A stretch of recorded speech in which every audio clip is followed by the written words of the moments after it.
of time, a chicken laid an egg. A world was born from out of it, and magic burned the head. It got a bit unfair, and so a wizard thought, you see, attempted bliss for everyone achieved a foolery.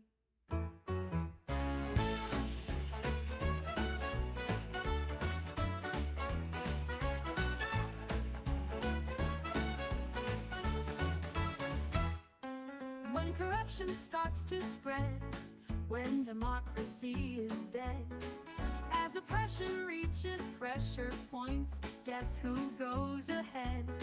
Just leave a note, await a boat, as justice shall arrive. Their bow strikes true, their hair is blue, it's time to roll a die. Marching forth with a weapon drawn, set the world alight. A goblin friend, a paladin, ready for the fight. No evil mind, no demon kind, no tricks or shrewdery. Rice, Leary, Rice, it's time to claim your victory. Fight, fight, fight, till the fight is won. Run, run, run, if it can't be done. Hide, hide, hide, till we're out of their sight. Rice, Leary, Rice, let's roll the dice. Win, win, win, Leary, save us all. Spin, spin, spin, on the magic wall. Roll, roll, roll, till you know your call. Rice, Leary, Rice, let's roll the dice. Rise, Leary, rise, it's Christmas time.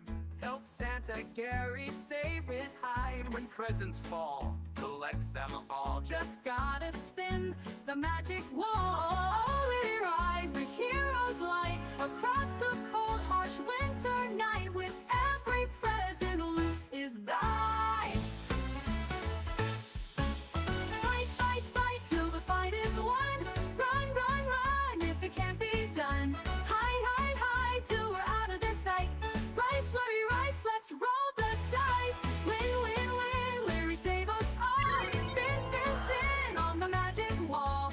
Roll, roll, roll, till you know your call. Rice, Leary, Rice, let's roll the dice. Go, go, go, let your legend be born. Flow, flow, flow, with magic adorned. Soar, soar, soar, always ready for more. Rice, Leary, Rice, let's roll the dice. Never surrender, never give in. Leary, step ahead and let your arrows sing. Lift your head, embrace the dawn, ready to rise. Rice, Leary, Rice, let's roll the dice.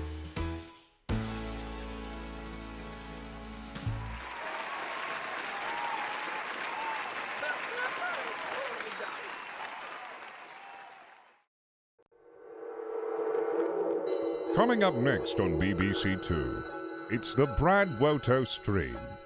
But first, it's time for What's under the orange flannel?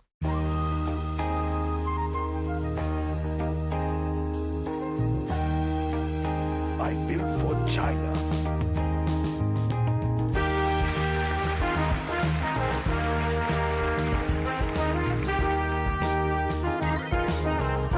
Modulating phase.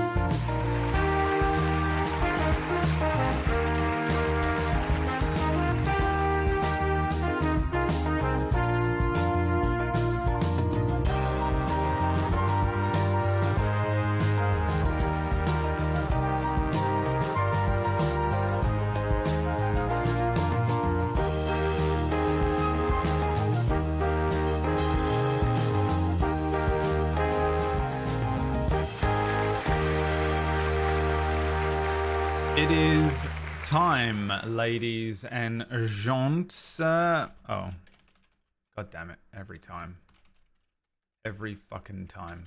Look, I have a different thing loaded up, and I forget. All right, I forget. Oh, there we go. What's under the orange flannel? What is that?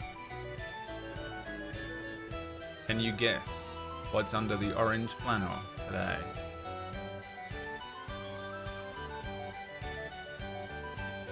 A D20, a truffle, Occaroon's golden ball, don't know what that is, a walnut, A bird. A chestnut. A pickle. I know, PB I haven't played in a little while either. Or is it Mr. Kip Kip?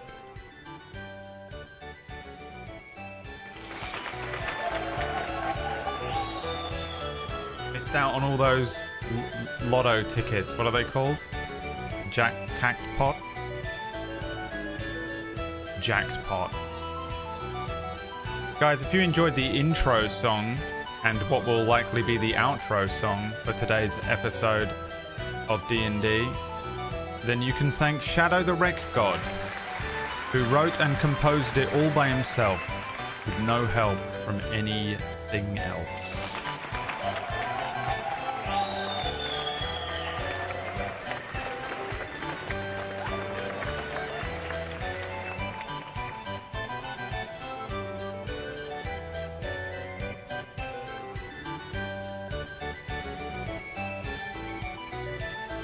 What's under the orange flannel?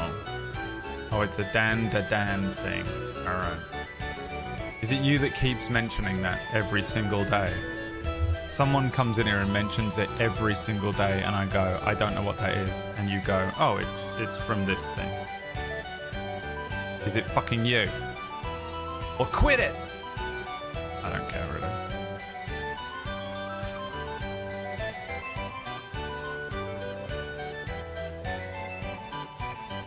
You think that underneath the orange flannel is Mr. Kip Kip.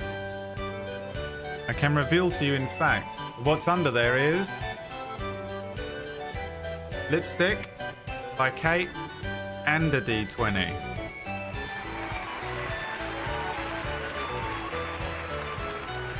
I found the filter. The filter. You know? Shut up!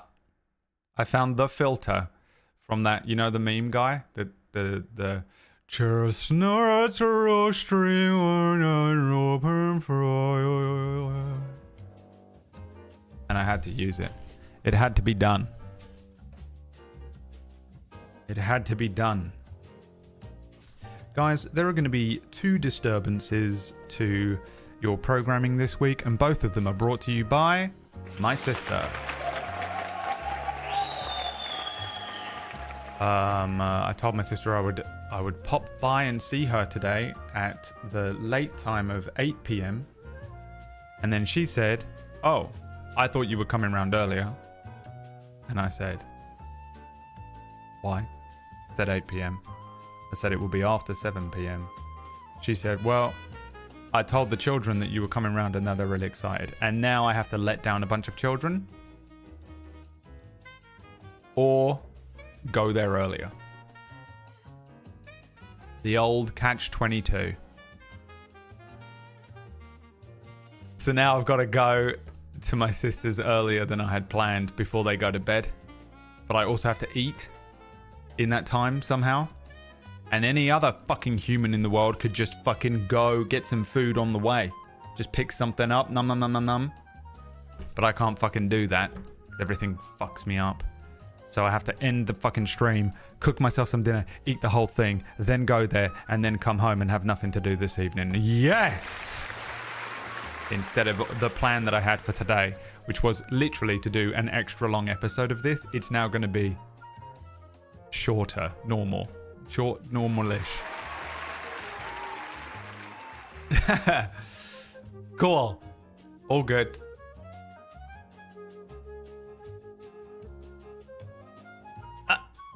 Can't she feed you while you're there? Didn't listen to a fucking word I said. Did you? Just didn't listen. Hey, drink every time someone in the chat room doesn't listen to anything I said. Or apply their brain in any way. Welcome to the stream. We're going to be playing a Christmas special episode of D&D this week. I wrote the note last week. Christmas episode, The Money Printer. Gnome Santa Gary has lost all of his gifts. They're on the wheel spin. Pay to give them to Gnome Santa Gary. For every 2 gifts returned, Gnome Santa Gary gives Leary random Christmas gifts. Now I've changed that because it doesn't make any sense. It's impossible to run that as a session.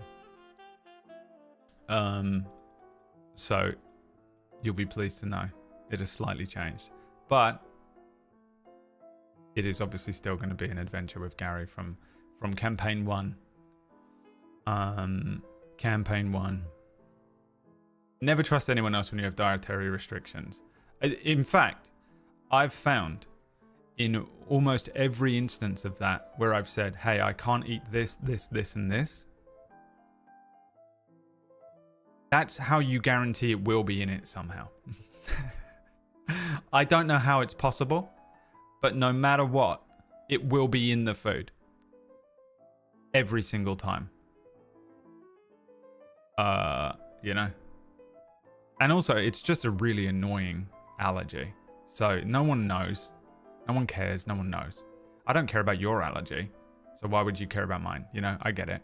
But when someone is like, oh, you can't eat corn, that's cool. This hasn't got any corn in it. It's only got maize and tapioca and corn derivatives and high fructose glucose syrup. And I'm like halfway through it, like, all of those are corn.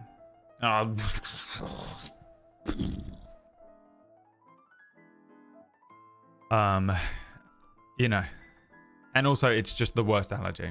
I literally found a Reddit and that was titled, I'm sure you can find it, block caps, welcome to the worst allergy of all time. And I fully agree. I'd literally rather have one that killed me. At least with the ones that kill you, it's, you know when it's going to be in the food. And there are quite often a lot of different alternative options, right? The ones that just fuck you up, they don't even embolden on the packet because they don't kill you. They just make you feel bad and they don't care about that. And they apparently can just rename stuff.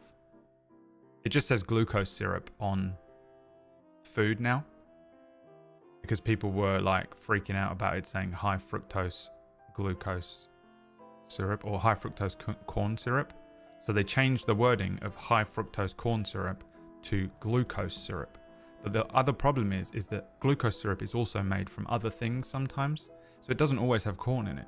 But either way, they're both called glucose syrup in the UK. And it pisses me off so badly. Because I'm like, well, that might be made from something, you know, glucose syrup isn't what the ingredient is. Tell me what's in the ingredients for glucose syrup. Why is it that you have to legally disclaim what all the ingredients are, right? That's the law. And yet that one you don't have to for some reason. The most annoying allergy. I hate it so badly. Although, admittedly, I told Liam that yesterday I said, Liam, let's go get steaks. I was like, let's go get steaks in London. And he said no. And I was willing to die. I was willing to die last night for a steak. Usually steaks are fine because they don't come with like random shit on them. Because it's just a slab of meat that they cook. So I quite often order a steak when I go to places because I know that there's a very high chance I'm not going to be allergic to it. It comes with like fries and stuff sometimes, but I just don't eat them. I quite often get away with it. Leah was like, you should go to Flatiron because you can get a free ice cream at the end of it. And if she was in the room, I would have headbutted her. It would have been the last thing I ever did. She's terrifying, but I would have headbutted her. So I'm going to go to London and buy just a slab of meat because I can finally go outside again. Which is so weird. It's so weird going places when you've not been outside for 6 months. Like I've been in my own private little lockdown. I'm having to like reintegrate into society like a fucking prisoner. And it's bizarre when you go, and you haven't been places for fucking months. You get like a weird agoraphobia, kinda. You just feel weird outside. I don't know how to describe it. It's almost like when you dissociate, or if you have like a derealization or a denormalization, it's almost like one of those. And you're just like, everything's kind of vibrating around you. You don't like, I haven't been freaking out or anything, but it just feels unnatural, you know, because my natural environment has been hibernating in here over summer. So I'm having to relearn how to go back outside again. It's fucking stupid, dude. It's the fucking stupidest, weirdest thing. I'm so broken. I'm so unbelievably, incredibly broken. And I don't think I will ever be fixed. But it is so annoying having to deal with this shit. There have been a couple of times when I've just had to stop myself and be like, what is wrong with you? Just, why are you afraid of anything? How can you be afraid of anything? You're fine, you're healthy, you can fight. You know? If you're in any social situation, you've always been entirely fine. You can talk to anyone about anything. Where's the fear? What are you afraid of? I'm afraid of nothing on paper. Nothing. And yet crippled with anxiety about everything. It's so annoying. It's the weirdest feeling.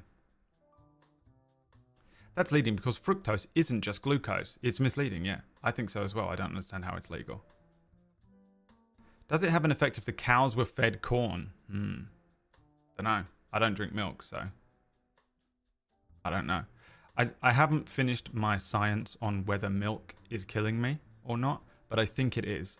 And I double think it is now because my mum is like, yeah, I can't drink milk either. And it just randomly kicked in my 30s. And I was like, okay, so this is some bullshit hereditary fucking dog shit that you fucking lumped onto me, foisted onto me. But yeah, that like I don't know if it's like lactose intolerance or anything, because people who have lactose intolerance say they eat milk or cheese or whatever and then they fart and poo, right? It doesn't make me fart and poo, it just gives me like a horrendous stomach ache. Like I've been stabbed. That lasts for like a whole afternoon or a whole evening or something. And I think it was milk that was doing it.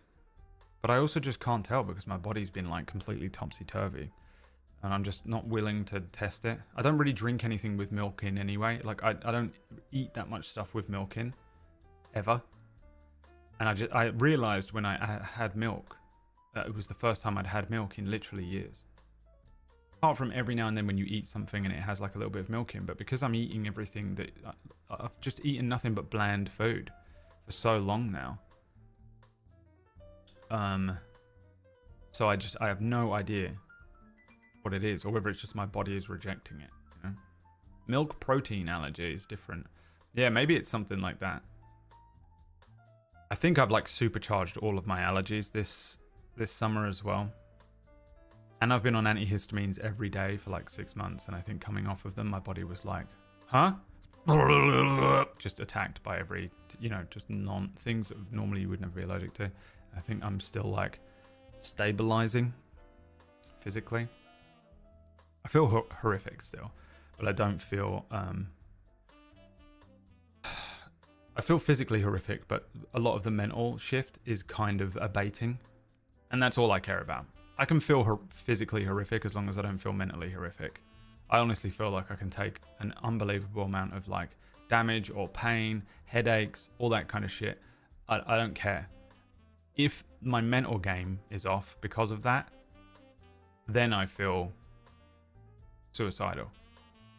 If my mental fucking game is thrown, if I'm slightly mentally unwell, kill me. I can't stand it. Physically, I can take it, but the problem is a lot of the time when you feel physically unwell, it makes you feel mentally down, and then the two things combine. So I don't really like. That's why I don't like getting sick. That's why I'm so OCD about people. People are like, "Oh my god, come over here, give me a kiss." I'm like, I will fucking kill you before you get within 2 feet of me. Keep your fucking germs away from me, you disgusting animal. And I'm like, I can't be like that. I can't be like that. I have to exposure therapy. I hate it. So I don't like going to conventions and shit either. When I'm at a convention, for me, I'm walking around and everyone is just a giant germ. You know?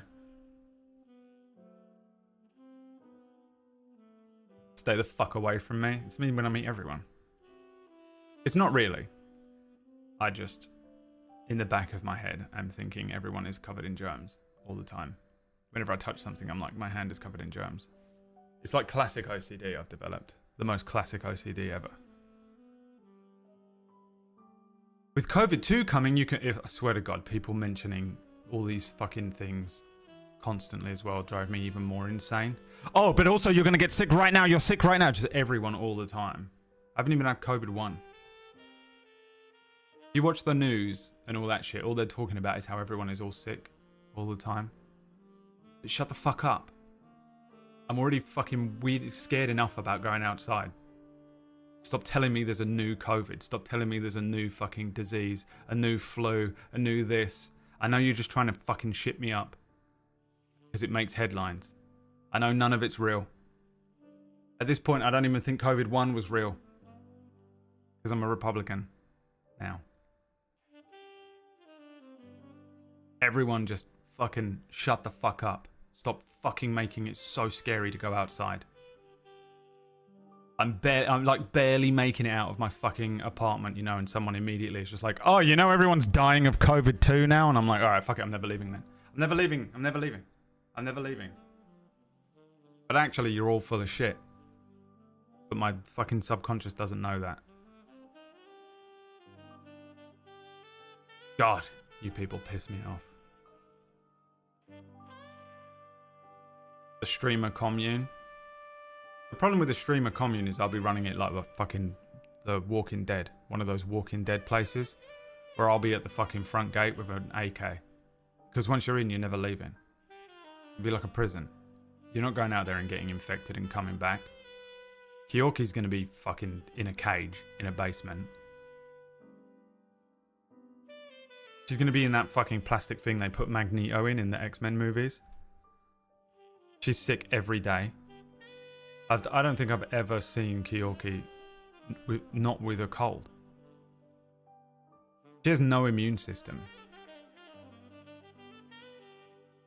I wouldn't let her in. And no one's getting out. It's going to be like, literally going to be the prison from Walking Dead.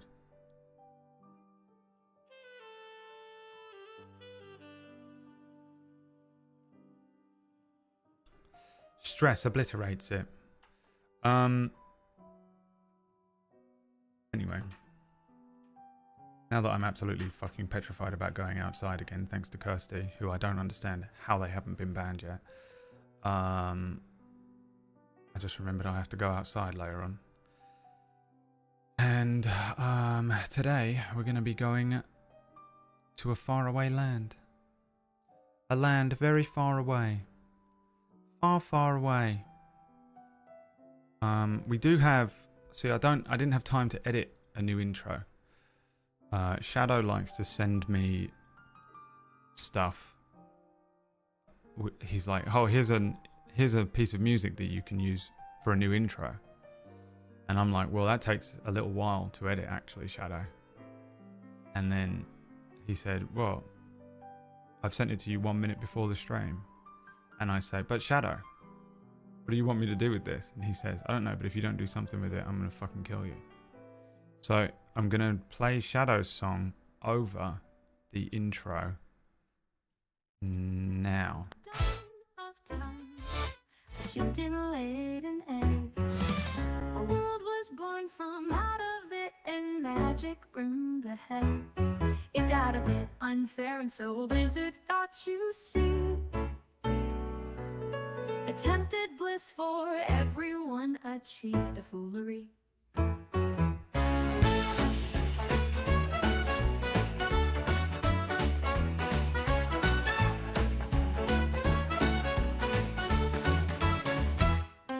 When corruption starts to spread, when democracy is dead, as oppression reaches pressure points, guess who goes ahead? Just leave a note, await a boat, as justice shall arrive. Their bow strikes true, their hair is blue, it's time to roll a die. Marching forth with a weapon drawn, set the world alight. A goblin friend, a paladin, ready for the fight. No evil mind, no demon kind, no tricks or shrewdery. Rice, rice, it's time to claim your victory.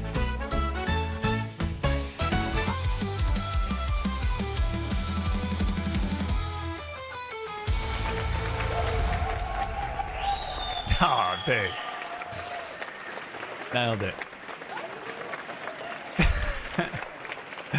There it is, baby. It's time for the Christmas episode.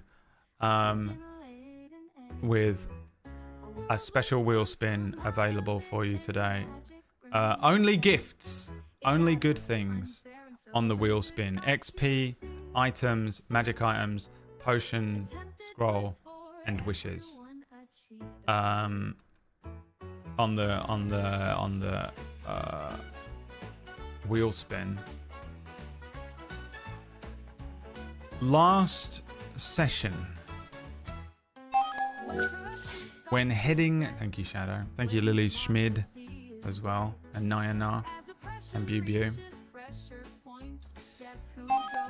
In the last session, Lyri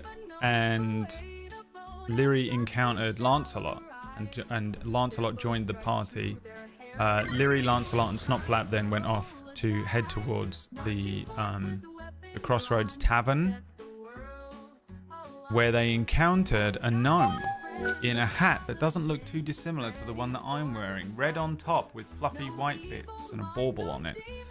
A little pink gnome with pink eyes and blonde hair, with 8 arms. Claimed to be Gnome Santa Gary. And Gnome Santa Gary said that he had lost all of his gifts and needed help recovering them. Employing Lyri and Lancelot, he opened a portal to another world, and away they went. To the Winter Plain.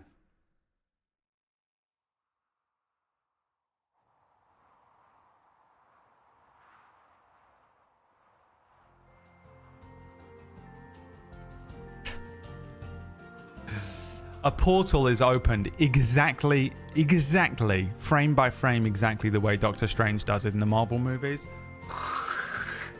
Gary jumps through, and Lyri and Lancelot are pulled through as well. And they're presented with an icy land.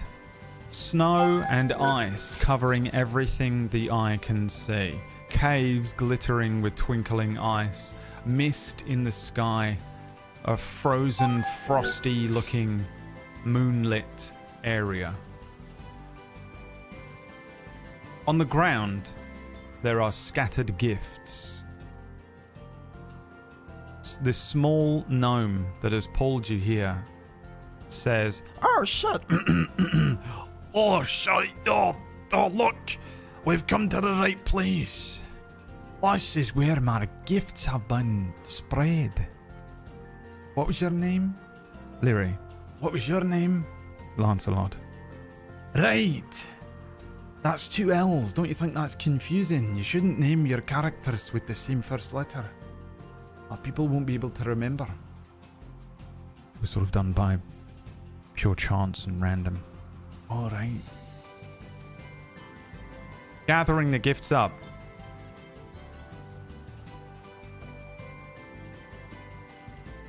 You have unlocked several wheel spins already.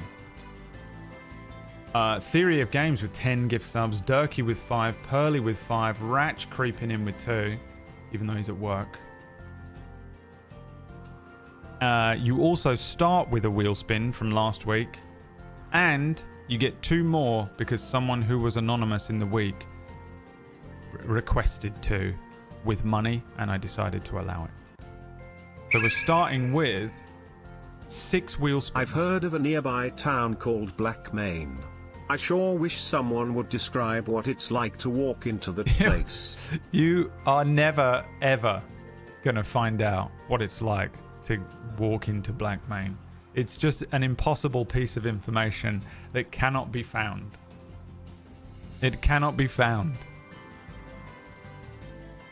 Good luck trying to find that information somewhere. You son of a bitch. Let's spin the wheel. You get a wheel spin whenever Santa Gary recovers a gift in-game as well. So the further you progress during this very strict 2-hour time limit, the more stuff you get. So let's spin the wheel 6 times to start ourselves off and see what you get. XP gift. You know how this works, chat? Roll me a d20 and we add a 0 on the end. You heard me. And that's how much XP you get. Currently, Illyri has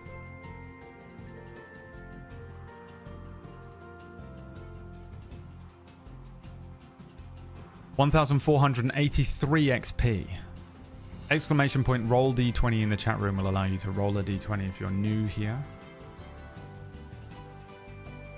We take the first roll today, 2, followed by a 0, 20. So you only get 20 XP for that, and you can blame Jesse Cakes.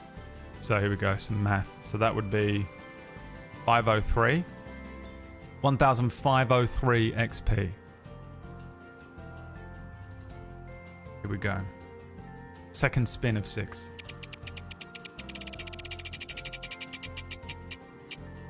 An items gift. Another d20 please from the chat room. We'll take the first roll again. Just fucking bang them out. Let's go. Let's bang them out. You get a random item here.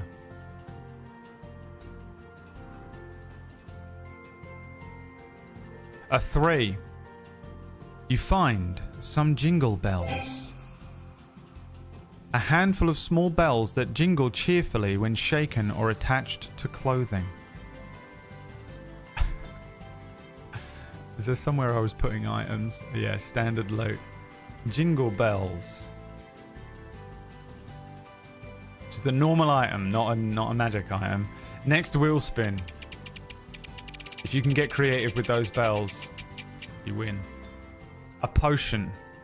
Okay. Roll me a d20.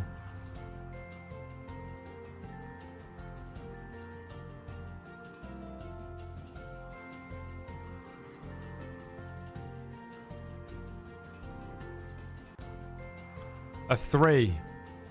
You have the elixir of mistletoe charm. The elixir of mistletoe charm. This potion makes the drinker irresistibly charming and gain advantage on any charisma check for an hour. Wow.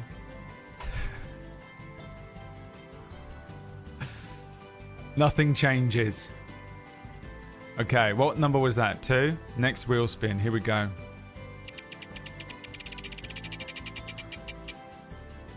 A magic item. Roll a d20. We take the first roll for your magic item. What roll is this? 4 or 3? 4. 3. 4. A 2. The stocking of holding. Functions like a bag of holding, but only fits small objects. The inside smells like cinnamon and pine. So this is magic loot, but it is... Do you have a bag of holding? You don't have one, do you? Do you have one? I think you really needed one, because you have so much random shit. Like, really, Illyri is lugging around this crazy bag. Okay, cool. Gary had one. Well, that's irrelevant. Okay, so your small items can all fit inside the stocking of holding. 5th wheel spin.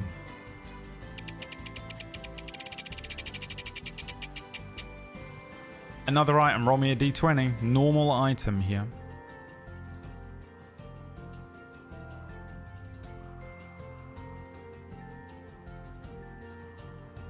It's time to turn on encumbrance. Yeah, I know. This is already the most streamlined thing of all time. A 4. An ugly sweater. You also have an ugly sweater. A brightly colored woolen sweater adorned with garish holiday designs, but provides warmth. I think this immediately appears on Illyri. Illyri kind of lands in the snow and it's on you for the entire episode and you cannot take it off. An ugly sweater appears. Does Lyri have one on in the artwork provided? No. Do better next time, please, Shadow. Thank you. The Shadow provided artwork does not contain. Does it have a reindeer? Yeah, like the worst, the most ugly reindeer you've ever seen. Last wheel spin. Hi, Debiru. Another item, let's go. Another non-magical item. Debiru, thank you so much for the resub. Anonymous, thank you for the 25 bucks. I appreciate you. Yeah, I wish there was somewhere we could figure out like a good way to describe Blackmane, but I just don't think there is. Number 1, Cyber Bob. Candy cane. A sweet peppermint flavored cane, which can be used as an improvised weapon for 1d4 bludgeoning. So, Jingle Bells, Ugly Sweater, Stocking of Holding, Candy cane. Incredible work. Incredible work, everyone. Is that it? That's it, isn't it? We begin. We begin.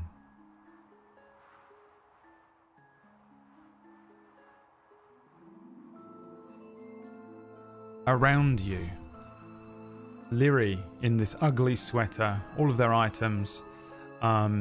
Gary, Gnome Santa Gary, picks up some of the gifts, throwing them into a sack of holding. Every now and then he picks up one and says, "Oh, last one's for you," and throws it at Lyri. Lyri catches it and looks at it, unwrapping it. It's a stocking of holding, it's a candy cane, it's, you know, all these things. As Lyri starts putting all these things away, Lancelot kind of looks around at the landscape, an open plain of snow and ice. Gary collects the rest of the items and says, "Right, now I have a problem with my eyes. I can only see in 2D, so I can't see things that are far away. Well, I can see them, but it looks strange to me. Where should we go?" Make me a perception check, chat. Let's see if you can figure out where to go. +4 to your perception. You're currently wearing the cloak. No, you're not. You have a mantle of spell no, you do have the cloak on, don't you? I just didn't change it here.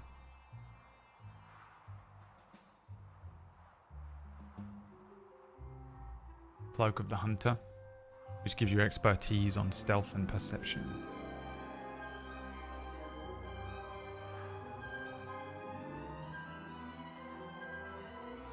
And we take the second roll from now on, so we flush out all the old ones. Kimek, thank you for the 21-month resubber. Mein Freund.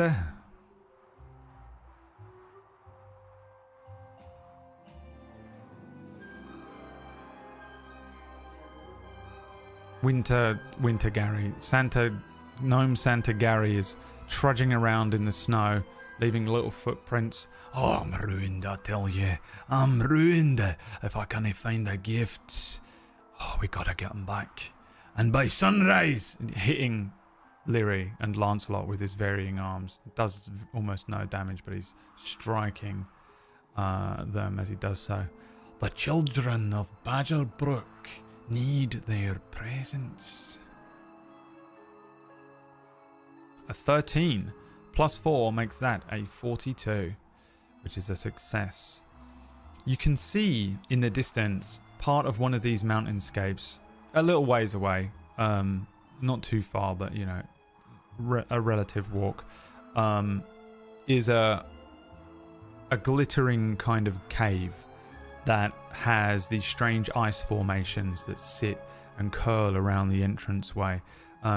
Sitting in front of that cave are the only motes of color that you can recognize. Little red, green, white packages, suggesting maybe there are some Christmas presents over by the cave.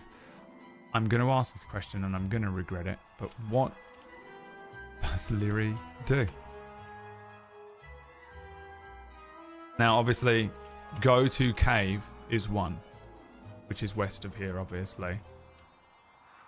Piss self is obviously the next option, but if you want any other suggestions, put them in the chat room here at the beginning of your quest. The quest has been updated. It's not on the screen right now, but it will be. Help Santa Gary recover the Christmas gifts.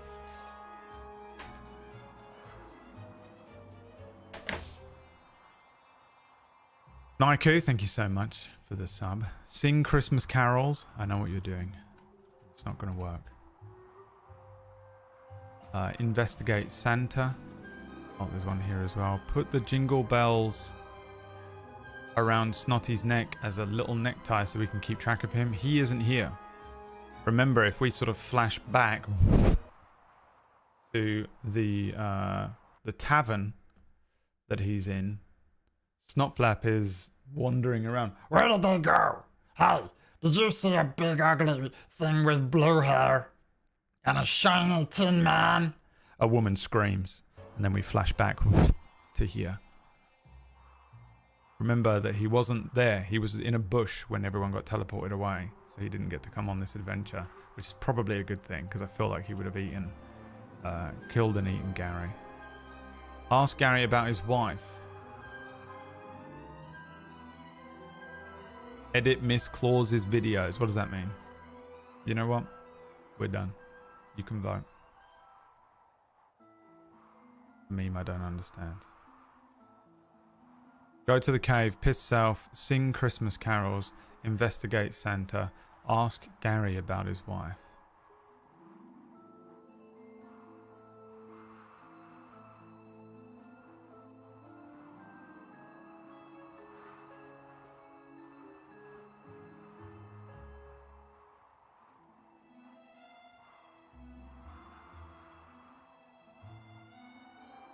Gary stomping around.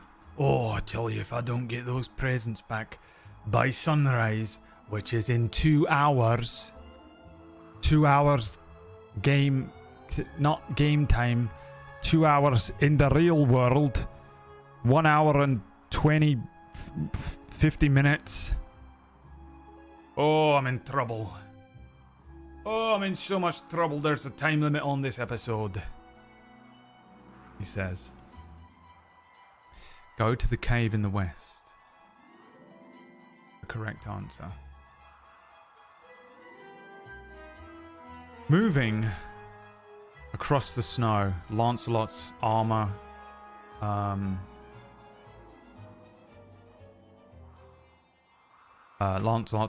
gleaming in off of the white snow, the brightness of this strange winter plain. Leary trudging through the snow, the chill affecting Leary's feet through the boots without the amulet of frost on. Suddenly cold feels extra cold. And meanwhile, Gary, a gnome very small, moves ahead of the two of them. Oh, we're in trouble, we're in trouble. Oh, we're in trouble, so much trouble. Stumbling towards the cave, Gary says, I should have brought some snowshoes, you know. My friend Seg said that snowshoes are great for the snow. I don't know how that's possible. To me, I'd say that if shoes were made of snow, that'd be the worst thing to wear ever. I'd be cold and wet. Between the entrance to the cave and the snowy plain, there are patches of snow that look a little different from some of the other patches. I'm going to need an investigation check from you in the chat room. Exclamation point, roll d20 in the chat. And you have -1 to investigation.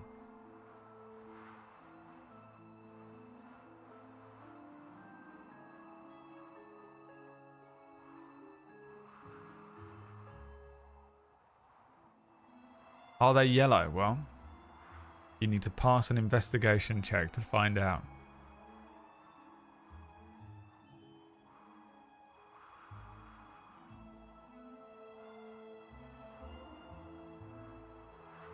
Exclamation point, roll d20 in the chat room. We'll roll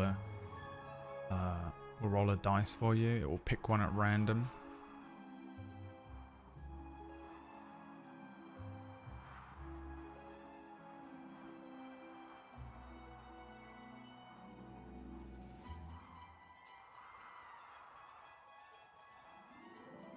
No one in here today? Maybe we should just be picking the first one. We bored of Gary? I mean, Leary? You want to do something else? On Sundays? A 17 from Max. Making that a -1? Yeah. Making that a 16. There are patches of snow here that are not yellow, but are clearly precariously placed over varying little holes. Leary kind of reaches forward and taps the top of one, and it falls in. There are little pits that seem to have been dug out. There are, at the bottom of these pits, very crudely made little spikes. Gary kind of pokes his head over the side and says, "Oh, shit! If we'd have fallen in there, that would have been certain death." Leary looks over the edge and thinks to themselves, probably not certain death, but it most certainly would have hurt. Eventually, you come to an icy cavern. A sprawling cave network with glittering ice formations spreads out in front of you. There are a couple of gifts at the entranceway. Gary picks them up, throws them into the sack, picks up another one and says, "Hey, this one's for you," and throws it at Leary. Let's see what you get. Items, more items. Roll me a d20.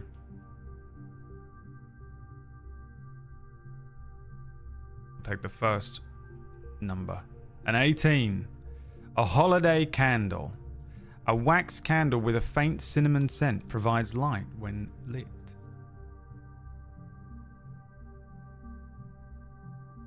A holiday candle. From Candor, it says. A holiday candle from Candor.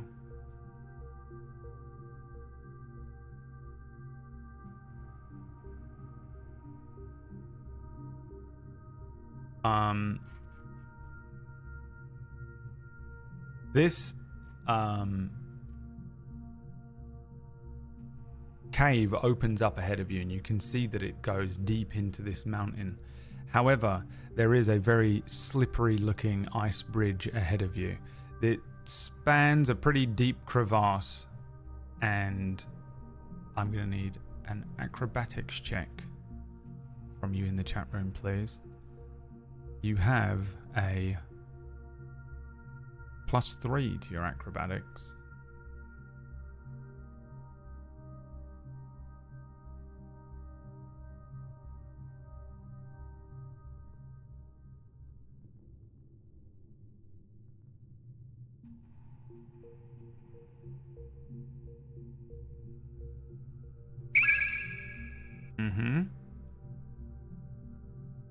Nothing. Said nothing, gave me some money.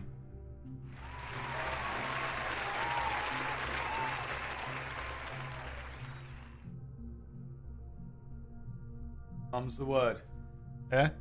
Mum's the word, Hazel.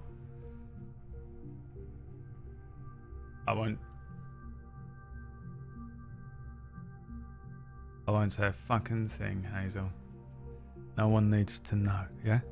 She pays me for protection. Don't worry, your corner store will be protected by the mob. Thank you very much for the cold, hard Christmas cash. You got a 16? What was it? Plus 3, 19? Easy. Leary kind of wobbles across this slippery ice bridge pretty easily, balancing a little bit, but really has absolutely no trouble with it whatsoever. Let's roll for Gary. Gary slips. Why doesn't this song work? Gary, hold on.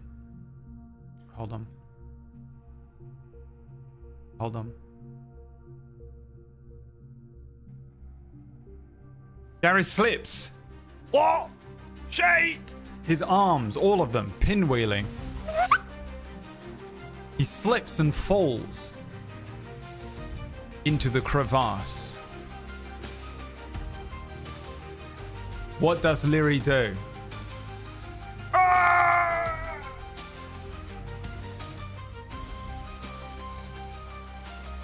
He has spider climb. He's got nothing to grab onto. Also, I don't remember anything that he has. He has nothing. He has nothing. Run to catch Gary. Use the whip to catch Gary. This is NPC Gnome Santa Gary. Spellwind him out of there. Dive in to get him. Oh, it was Wind Wall. Cast Wind Wall. Stand arms crossed, watching him, saying rip, bozo. Use candy cane to grip edge. Pull the reindeer.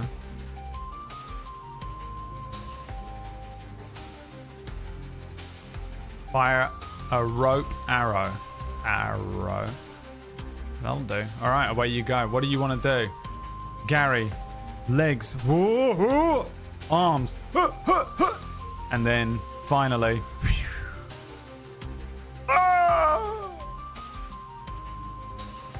falling into a deep, icy crevasse.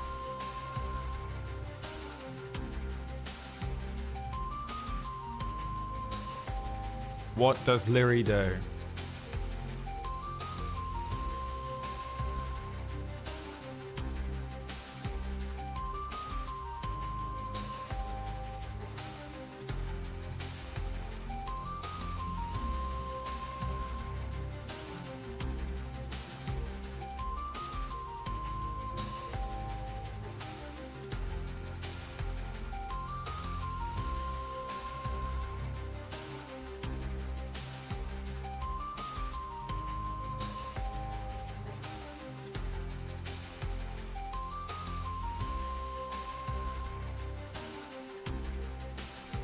Can anyone break this tie between use the whip or the wind wall?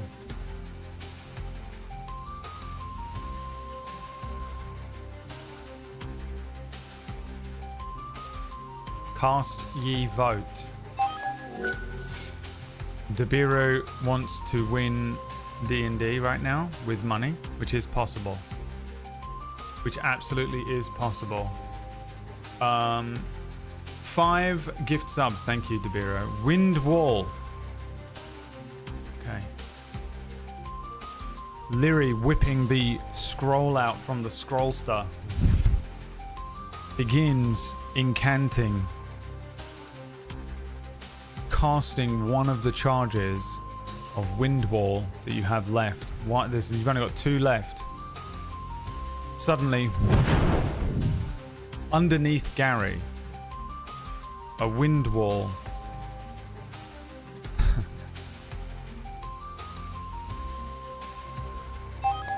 This just fucking hurts him.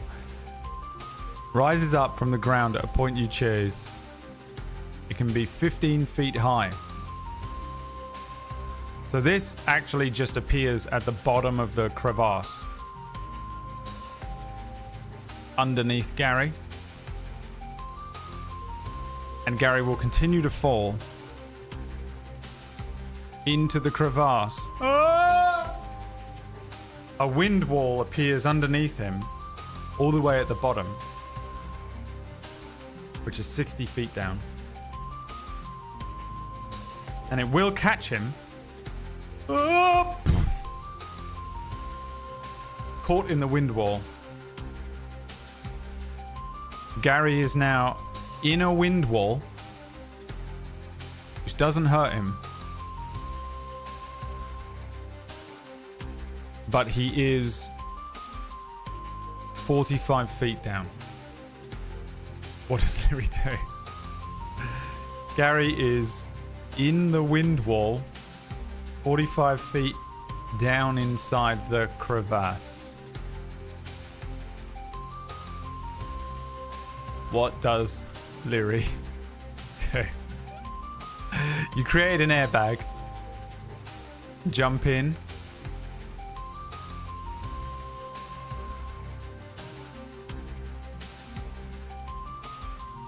leave the cave. You're not even really in the cave. You're at the beginning of the cave. Ask Gary to jump in his bag of holding and toss himself up. Drink potion of levitation. Use a sweater as a parachute and jump in.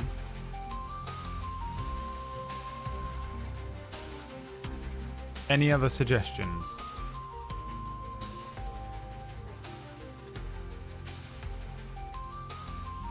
Tell Lancelot to help. Win D&D option. You play it by yourself, DM. Why are we here? You should be playing the game by yourself. Turn the stream off and go play some solitaire. Secure a rope to something and throw it down. Obviously the option to win D&D will be in there as well. Why not? Jump in, leave the cave, ask Gary to jump in his bag of holding and toss himself up, drink the potion of levitation, use sweater as parachute and jump in, tell Lance to help. Secure a rope to something and throw it down. And win D&D is the other option. You can always vote for. Do we have pitons? What D&D adventurer doesn't have pitons? Let's have a look. I don't think you do, actually. Nope. Oh, you have an explorer's pack. That's got to have them in, right?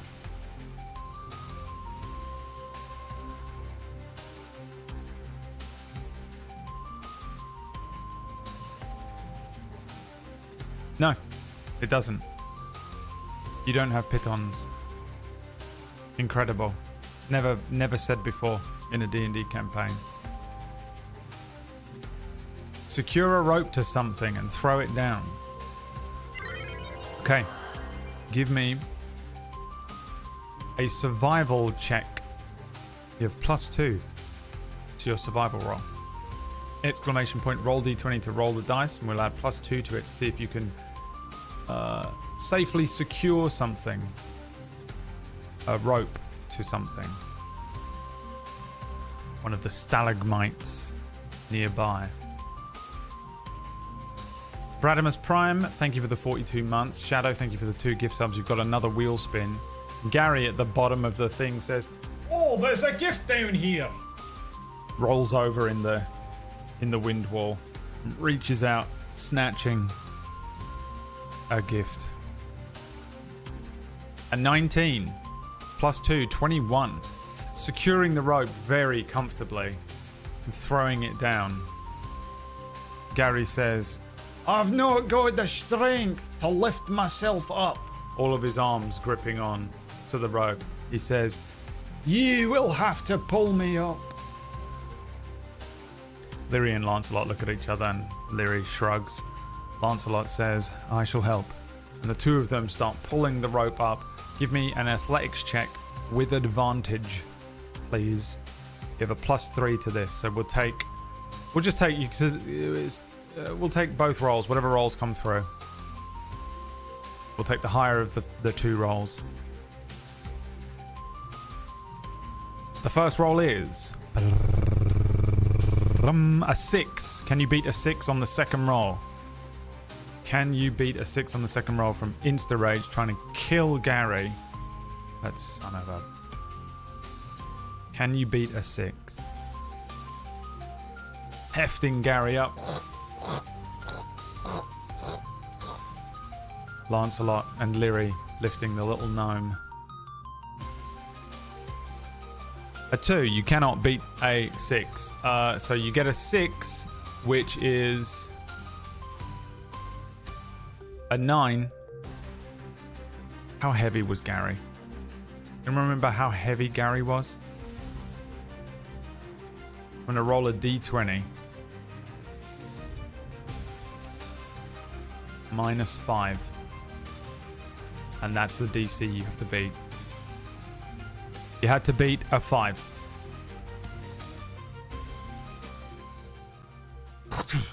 You bring Gary up. Oh, shite. I thought I was a goner. I really did. A fall like that would kill a normal man, and it would obliterate me, a gnome. Lyri and Lancelot look at each other and start rolling the rope up. Lyri says, "It's all right, we'll help you find your gifts. That's what we're here for, right? We work as a team. This treacherous place will be no problem for us, I'm sure. Where are we anyway?" Gary says, I don't know, but I suspect the Winter Realm. It's always winter in the Winter Realm. Plain, the Winter Plain. I know that I said Winter Plain at the start. Some people call it the Winter Realm, some people call it the Winter Plain. Here, for helping me, you can have this gift on the house. Lifts up a gift for Lyri. A potion! Roll me a d20. Let's see what potion you get. As Lyri places it into the stocking of holding.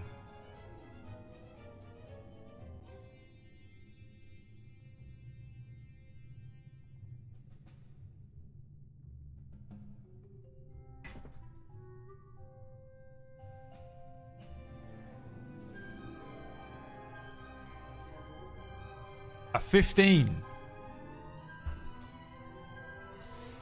A potion of gift-wrapped illusion.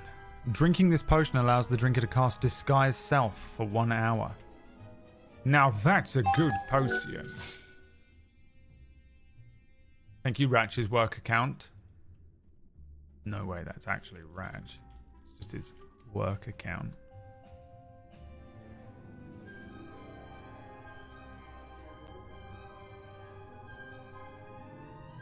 A potion of gift-wrapped illusion.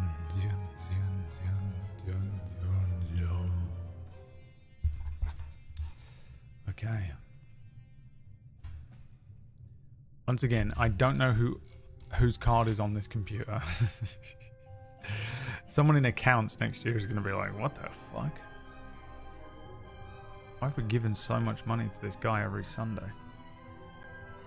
What streamer is this? And then the boss will come in, the manager, and be like, that's Brad Woto, the greatest streamer this world has ever known.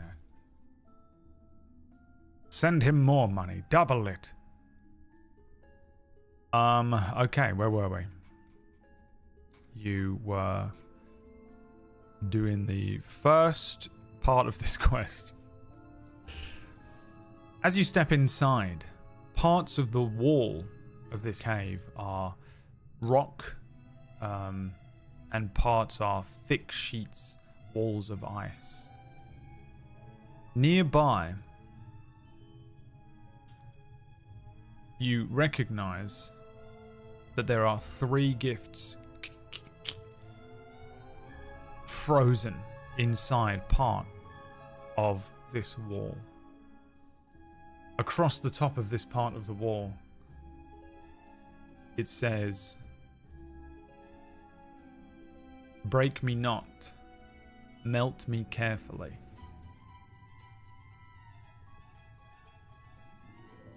What does Lyri do?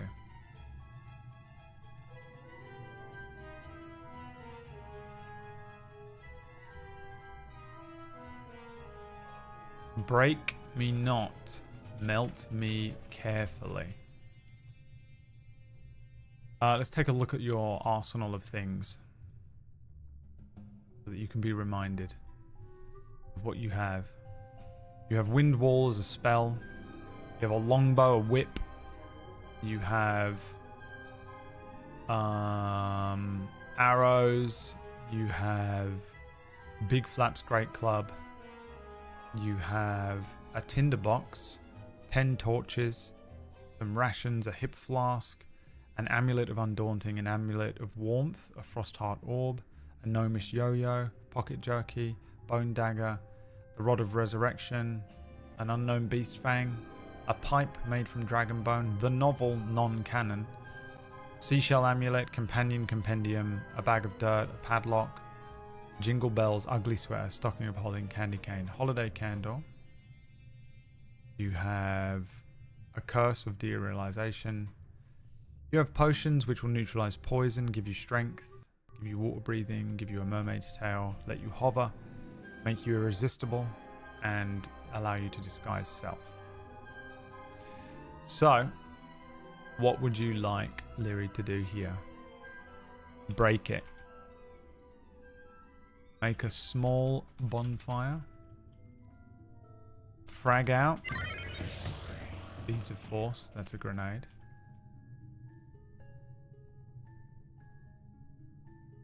Rub hands together so fast that you accidentally cast the spell Burning Hands. Hold the amulet of warmth close to the gifts. Light the holiday candle and use that. Use 10 torches and a tinderbox. Melt it with fire. Ask Lance to hug the wall. He is hot. Try to get a torch lit by survival techniques.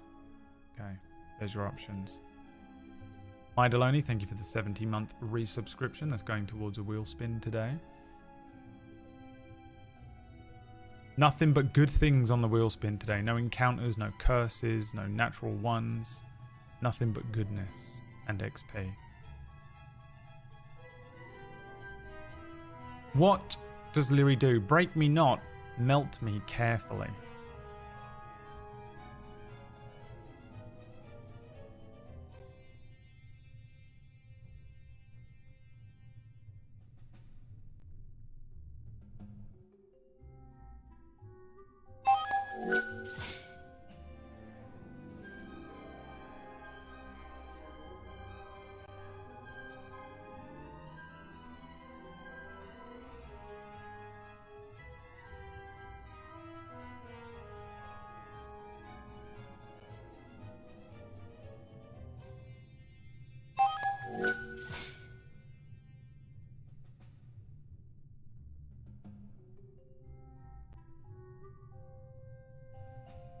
Shadow gifted 5 subs. Thank you very much. Bekor came in as well. Bekor! You're going to light the holiday candle and use it. Very well. Very well. So be it. The holiday candle. A wax candle with a faint cinnamon scent provides light when lit. Sitting there with the tinderbox, the flint or whatever the tinderbox is. The candle becomes lit. It's a big, ridiculous holiday candle, the type of thing that would sit at the middle of a Christmas dinner table or something. There he places it next to the wall, and then the group begin to wait, pacing up and down, watching this ice wall slowly begin to melt under the heat of this candle. The candle wax shrinking, dripping down onto the ground. A faint scent of cinnamon. Gary says, Oh, that's delicious. Can I have a bite of that candle? Leary says, it only smells like cinnamon. It won't taste like it. How do you know that? That might taste delicious. And I'm fucking hungry. I've been up all night wrapping gifts that I've lost. All of a sudden. Yeah, well, because it's a candle, it's going to taste like wax. Well, maybe I like the taste of wax. Well, we need it to melt the wall so you can get the gifts. So, I would perhaps at least wait until we have the gifts to eat the candle. Alright. Voice of reason, you are. Waiting, it takes a good long while, but the wall thaws out slowly. Eventually, one of the gifts falls out. A little while later, a second gift. Eventually, the third gift. The candle almost completely gone at this point. Nothing more than just wet wax at the bottom of a wick and a small flame. Gary looks up to Leary.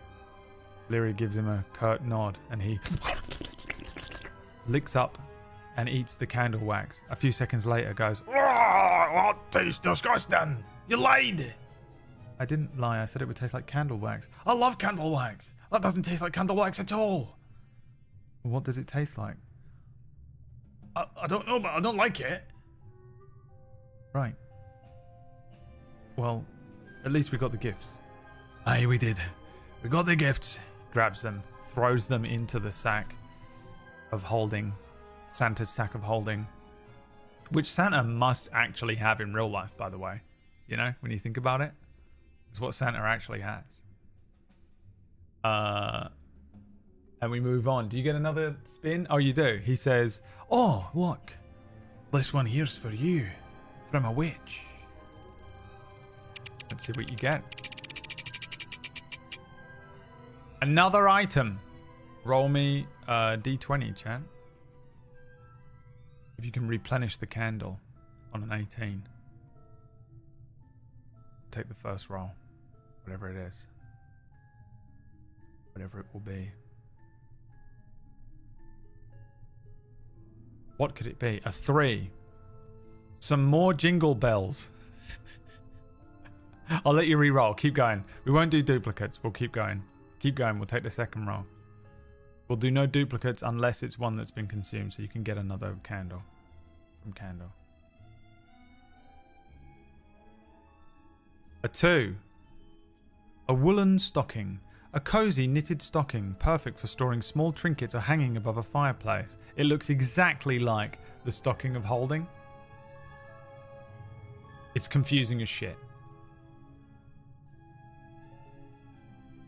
They look exactly the same, but one of them's just a normal stocking, and the other one is the stocking of holding.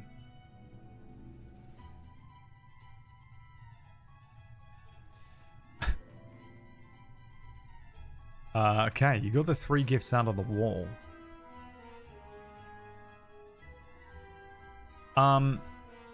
Gary says, Alright, let's get going. Let's go further in. It seems like we're on the trail.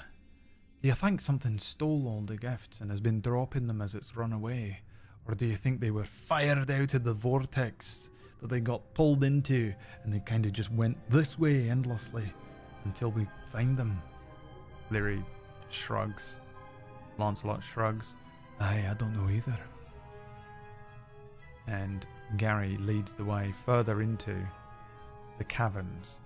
There's a part of this cavern where some of the ice underfoot looks more like a frozen lake than the classic sort of frozen looking stone footway. The ceiling in this part of the cave is actually broken apart, and parts of the ceiling are simply open to the night sky. Gary kind of looks around in this cavern, looks at the ground and says, I suppose we could try and edge our way around the frozen lake here, or we could carefully cross, Or we could run across. That might help. What do you think?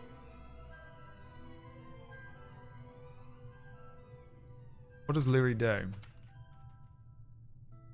Edge around the frozen lake.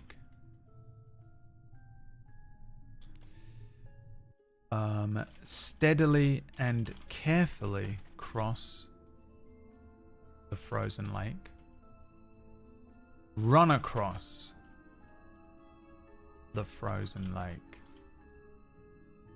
The choice is yours. Can we wear both? I think if you put your leg in a stocking of holding, you might not get it back.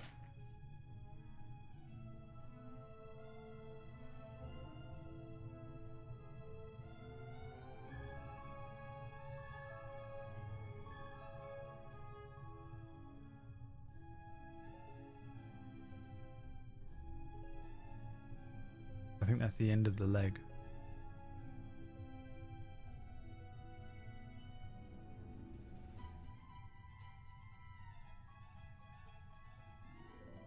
Let's see, what do you want to do?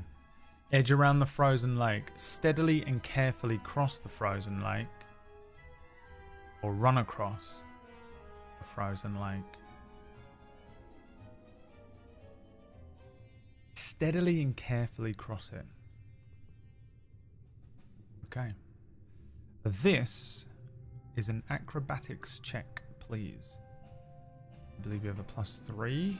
Yes. A +3 to your acrobatics check. Guys, this is the Christmas special that was intended to be much longer, but in fact will only be 2 hours long. And if that pisses you off, you can write a letter of complaint to my sister who has young children who go to bed very early, and she promised that I would go and see them today. Even though I will see them on Christmas Day. A 10 +3, a 13. I did not write a DC down for this. Oh yes, I did. A 12. Fuck yeah, dude. Barely made it. You begin to creep across this lake, and from the ground, two tiny little wind, you know those tiny little tornadoes that are small, begin to form. Leary glances at them, Lancelot glances at them, Gary glances at them and says, "Oh, that's not good, is it?" Leary says, "Well, what is it?" Gary says, That's a tiny tornado. And that's another one. Lancelot says, I think it possibly could be something magical in nature. Leary looks at these things. Give me a nature check to see if you can determine what is happening in nature here. You have a -1 to your nature check.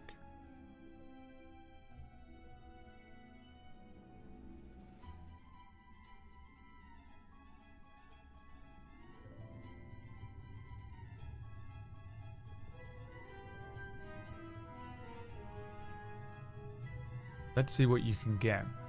A 2. You have no idea what this is. But something is happening here. What does Leary do? This is another multiple choice. Fire an arrow at the tornado.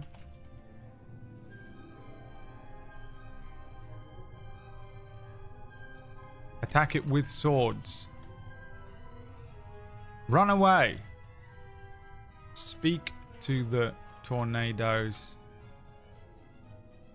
in a friendly way. Intimidate the tornadoes. Intimidate the tornadoes. Or do nothing. stand still.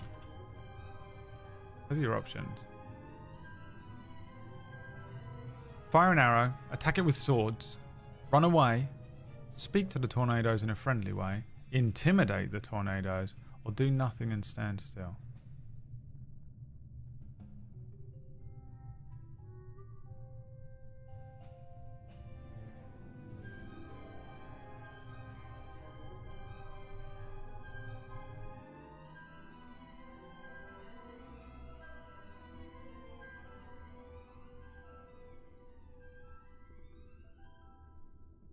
What would you like to do? Vote by typing the number next to the thing you want to do in the chat room.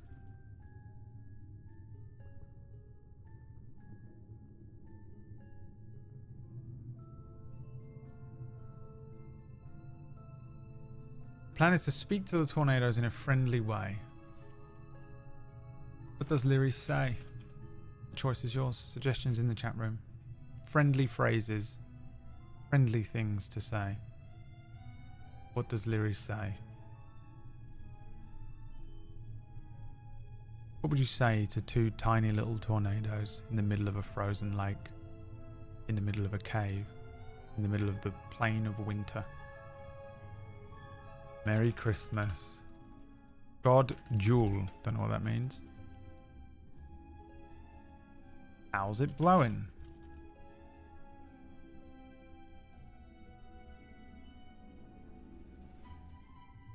Is that it? That's it? Okay. Oh. By chance we meet and we became friends. Freeze. Wind in the air. My. Aren't you quite the spinners? What do a tornado, a hurricane, and a redneck divorce have in common? Come here often? Oh, and greet them in Tasmanian Devil was the other one. Too late. The choice is yours. What do you say? Merry Christmas, God Jewel, how's it blowing? By chance we met. By choice we became friends. Freeze. Wind in the air. My, aren't you quite the spinners? What do a tornado, a hurricane, and a redneck divorce have in common? Come here often? Are the options.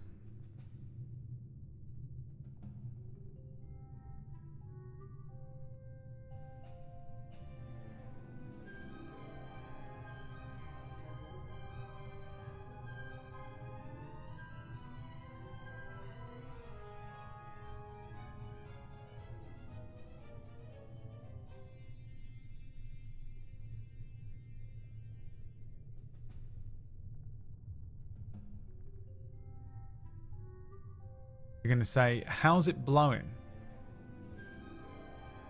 To these things. They begin to manifest. A long nose, two little beady eyes, little wings made of ice, little hands made of icicles, little legs, two impish-like creatures appear. One speaks, the other immediately mimics it. Ah, after 10,000 years I'm free. Ah, after 10,000 years I'm free. It says.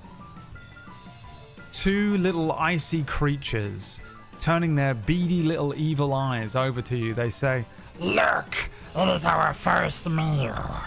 Look, it is our first meal. the second mimicking everything the first says. Time to die, disgusting creature that looks like a dinner. The second says, Time to die, disgusting creature that looks like a dinner. Lyri says, wait, what was you going to say? How's it blowing? How's it blowing? The two of them look incredibly perplexed. Give me a charisma check. This is just a flat charisma check. A +3 to this. 2 ice mephits appear before you.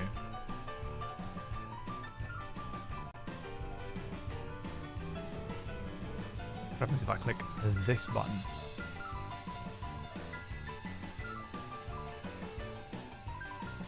Will it do what I want it to do? Yes, it does.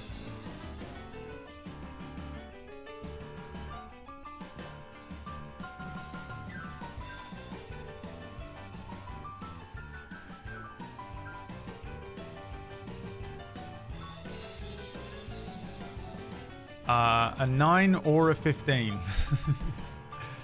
We'll take the 15.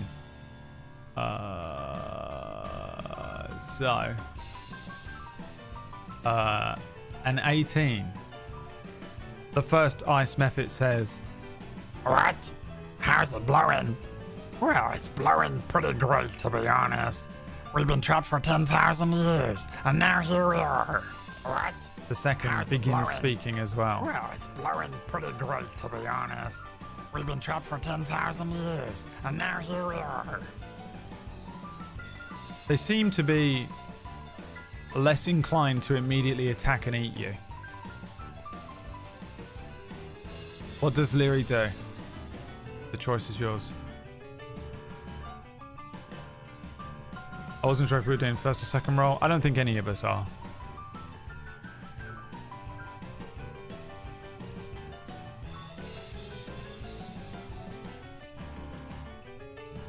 Nice. Want some pocket jerky?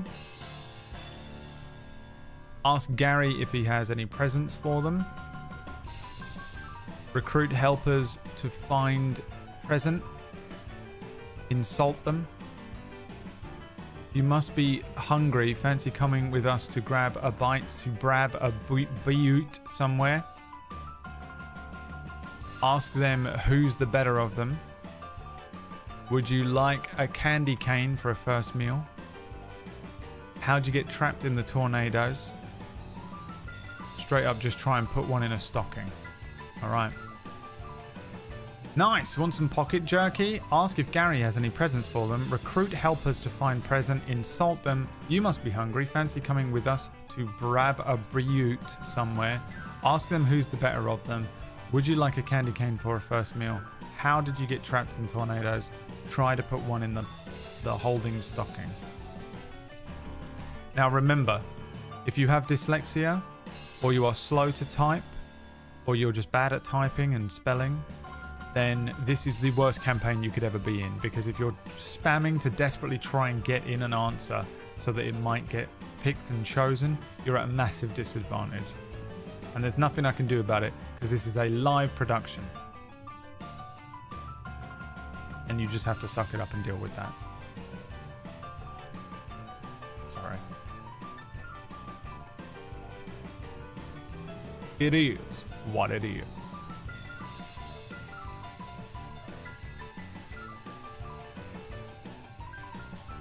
You have 1 hour and 5 minutes to complete the task, the campaign, the entire one shot. What would you like Leary to do here? Ask Gary if he has any presents for them. The Brad Woto stream is filmed before a live studio audience.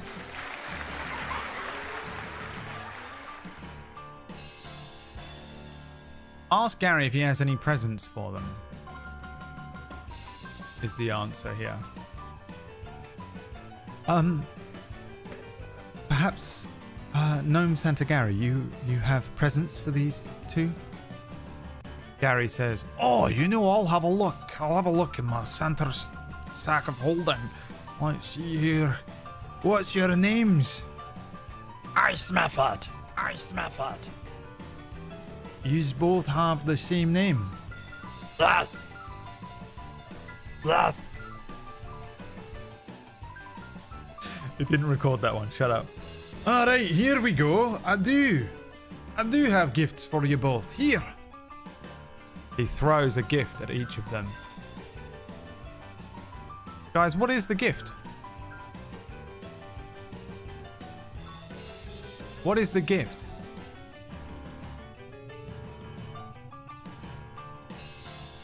A bomb.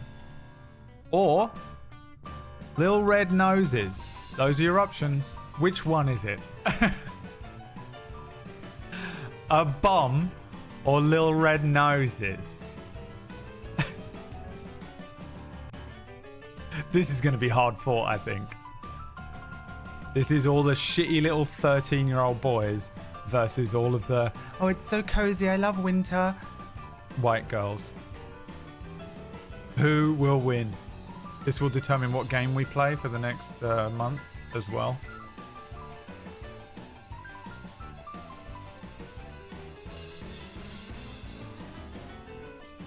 Because I'll be able to tell who's the true audience.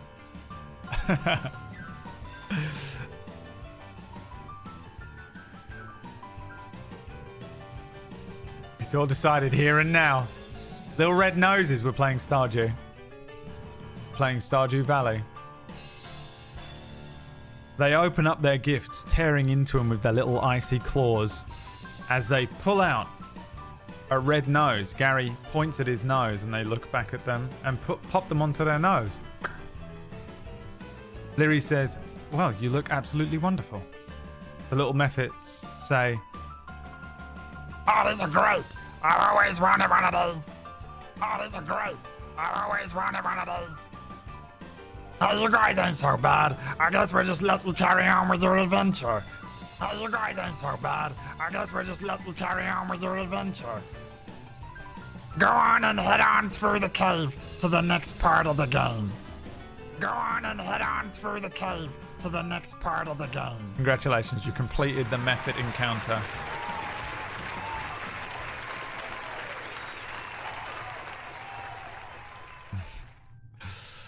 And make it to the next part, which is oh yes, of course, walking through the next set of caves and caverns. I like this as a backdrop. It takes a little while moving through these caves here. It's kind of twist and turn a lot. Gary rambling on. Oh, I'm in so much trouble if I don't get all these presents back in time. To the poor children of Badger Brook. Leary and Lancelot exchanging odd glances, keeping an eye out for any threats, dangers, traps, creatures. Eventually Gary says, Stop! And keep your voices down! Look, ahead of us. Paper houses. Leary and Lancelot peer into the distance. There is an opening to the caverns that leads out into a snowy clearing. You can see ramshackle kind of camp tents covered in ice and snow. There are creatures jumping around, little goblins made of ice, each one using a gift wrapped, not knowing what to do with it. They're throwing them at each other. Oh shit, that hurts. Stop it. Hey, I told you to stop it, didn't I? Don't throw those things around. Throw snowballs like a real man. Ow. Hey, what'd I tell you? Stop throwing things around. Hey, I told you to stop throwing things around unless it's a snowball. We're ice goblins, goddammit. Grow a pair.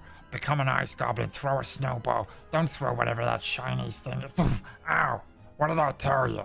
Stop throwing things Constantly. This group of goblins throwing the gifts at each other.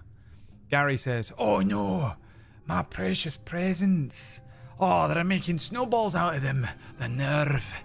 Let's get in there and slaughter them all. I say we get in there and we kill them all and then we'll fucking eat them. What do you say? what does Leary do? The choice is yours.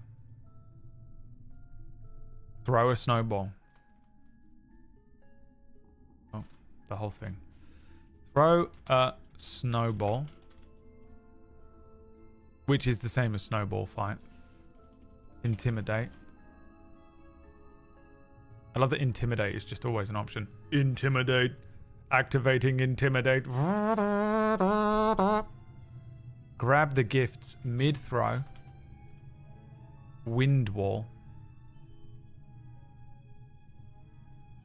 Cover a bead of force in snow and throw it like a snowball.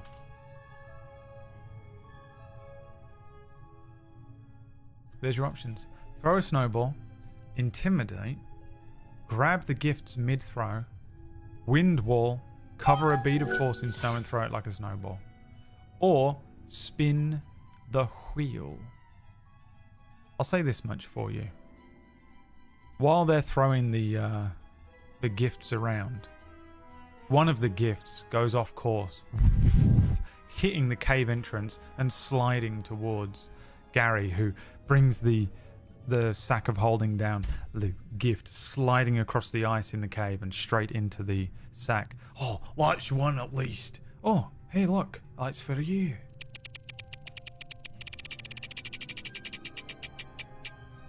XP. Roll me a d20, chat. And when we're done, we're going to throw a snowball. Roll a d20. And you get the amount of XP the d20 is plus a 0 on the end. A 15, 150 XP. So that is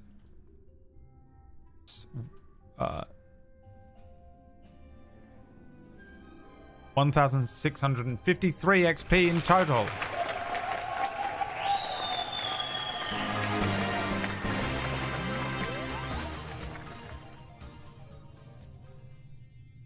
And then Leary balls up a snowball, gathering some... The goblins haven't seen you yet. Leary sneaks forward, collects a bit of snow and says, I have a plan. I have a plan, Arthur. Who's Arthur? No, that's not how he sounds. Who's Arthur? What? Oh, just an old captain of mine. Balls up a snowball and throws it. Let's have... I guess this would just be a ranged attack. So this would be... I think a plus... So you have +2 to your archery. Proficiency. And a 3. So this is a 7. A +7 to this. Start rolling. We'll take the second roll. Exclamation point D20 in the chat. We'll take the second roll for the anticipation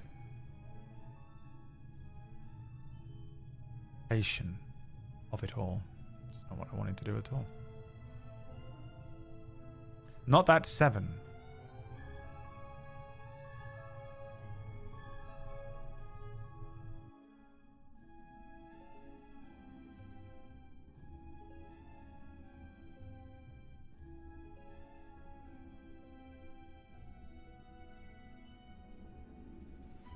Not that 7. The 14 plus 7 makes this a dirty 20. This thing flies forward. The little ice goblin that is being pelted by presents by the other goblins says, Throw a snowball like a real. and is hit with the snowball. Who was it? Who had the balls? Who's got the biggest dick of you all to throw a snowball at me, Icy Bob? He looks around. The other 3 goblins shrugging at him. His eyes land on Leary, standing with arms Wonder Woman style. Leary says, "It's me. I've got the biggest dick." Would you like to make a performance or an intimidation check? And I'm not going to let you check what the... Performance or intimidation. It will determine how this next encounter goes. Whichever one you pick. Performance or intimidation, go. 1 for performance, 2 for intimidation.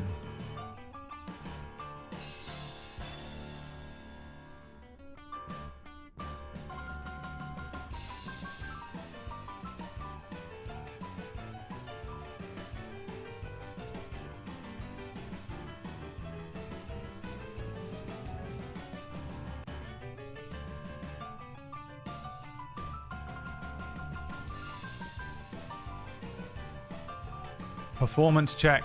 It was a quick round. No time to check your stats.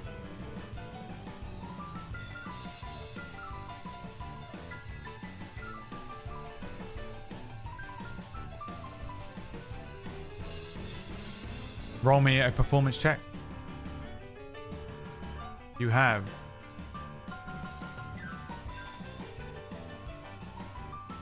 a +3 to this.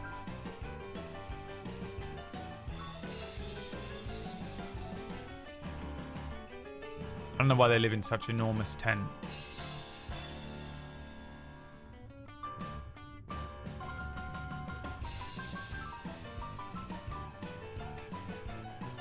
Can't be done. They just do.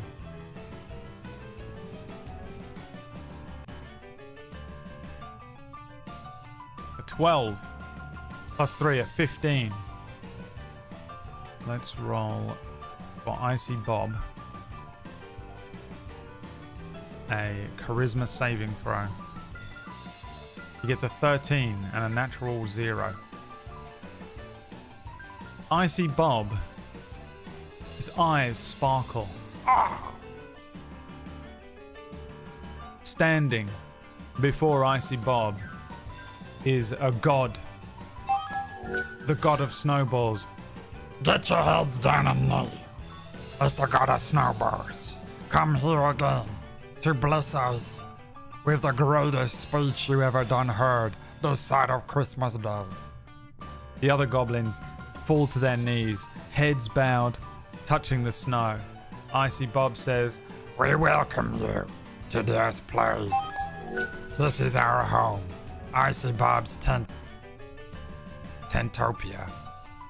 Icy Bob's Tentopia, where all the ice goblins live, all 4 of us.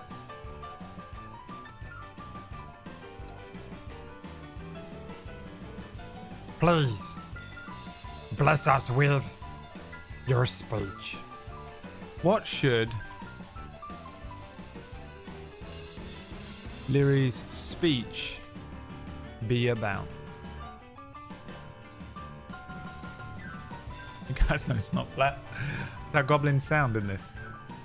Leprechaun, thank you for the 10 gift subs. Shadow and Insta Rage gifting another one as well. Another 3 and another 5. Behind where the goblins are, Gary starts sneaking around and collecting the scattered gifts. The speech should be about the holiday season of giving. The speech should be about... Good God, I cannot fucking copy paste on this website. It's so annoying to try and copy paste things from the chat room. About brother fight of goblins. Yep. How capitalism is the downfall of society. The true meaning of Christmas. A speech about keeping Christ out of Christmas. How cold he is right now. The joy of snowballs. Something about a snowman. Goodwill and peace for all goblin kind. Or the A10 Thunderbolt. Choice is yours.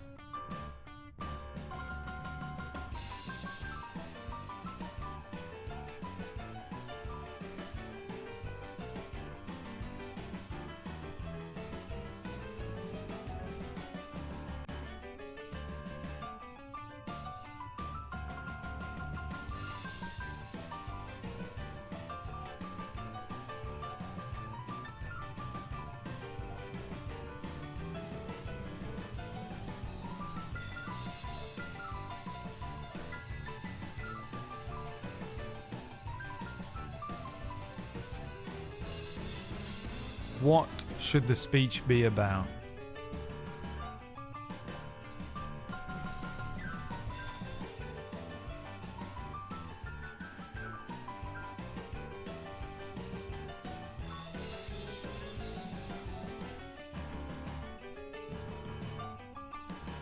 The A10 Thunderbolt.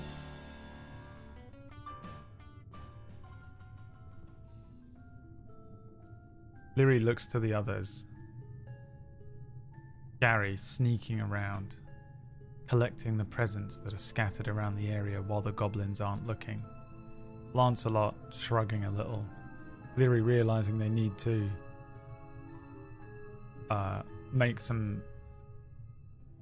fill some time here, says, well, the Fairchild A10 Thunderbolt 2 has a 30mm Gatling gun and 2 General Electric motors. When it fires its gun and sets its engines to full, it will actually accelerate backwards. That is how fast it is. I need another performance check from you in the chat room here, please. It's a +3 to your performance check.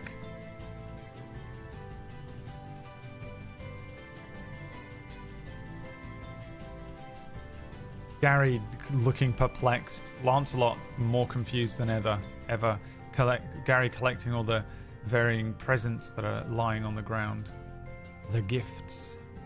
Take the second roll.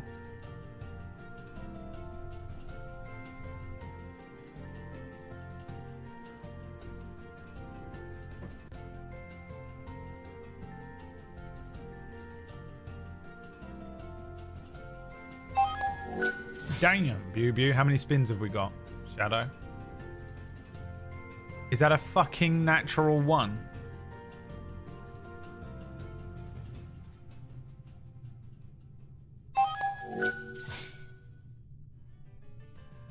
Yours ain't the god of snowballs. The goblin looks up. Icy Bob. The 3 ice goblins. They see Gary. Hands on one of the gifts. Oh shit.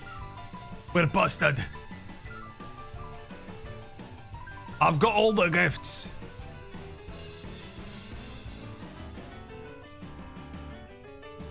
Run or fight. The goblins pull out little icy scimitars. Little icy spikes. They arm themselves with snowballs, lifting them up, about to throw at you.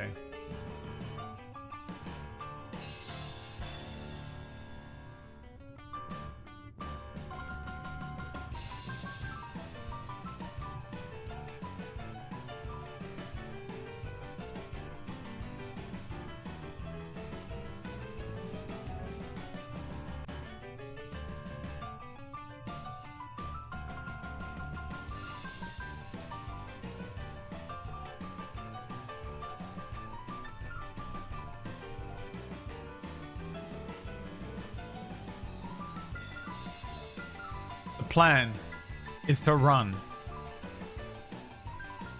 Fuck it. Scatter. Gary starts running, throwing the last of the gifts into his sack. He starts running. Lyri looks at Lancelot. I suppose run. Lancelot nods and starts running. The 3 start running from the goblins. The goblins giving chase. Suddenly, overhead, snowballs launching as Lyri, Lancelot, and Gary run away. Leaving the tented area, there is a pretty wide open clearing here. There's an option to really go 2 paths. You can go over an ice-covered hill straight ahead, or you can take a narrow path to the left, winding through some trees. The hill is kind of direct, but it's slippery. It might give you the speed advantage if you're successful, or if you're able to successfully slide down this hill away from the goblins. Alternatively, you could move in through a bunch of winding trees. It's much harder to navigate, but would provide cover from the snowballs. What does Lyri do? The options are the ice-covered hill straight ahead, the narrow path winding through the trees. Running, Lyri kind of takes the lead here. Oh, which way do we go, Lyri? The goblins Get 'em, boys. We'll eat them for supper and freeze the rest.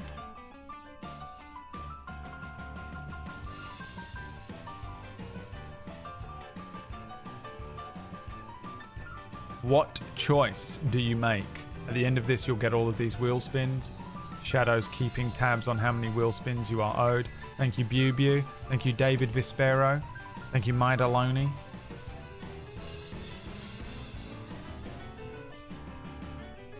The choice is yours. The narrow path through the trees, the ice-covered hill.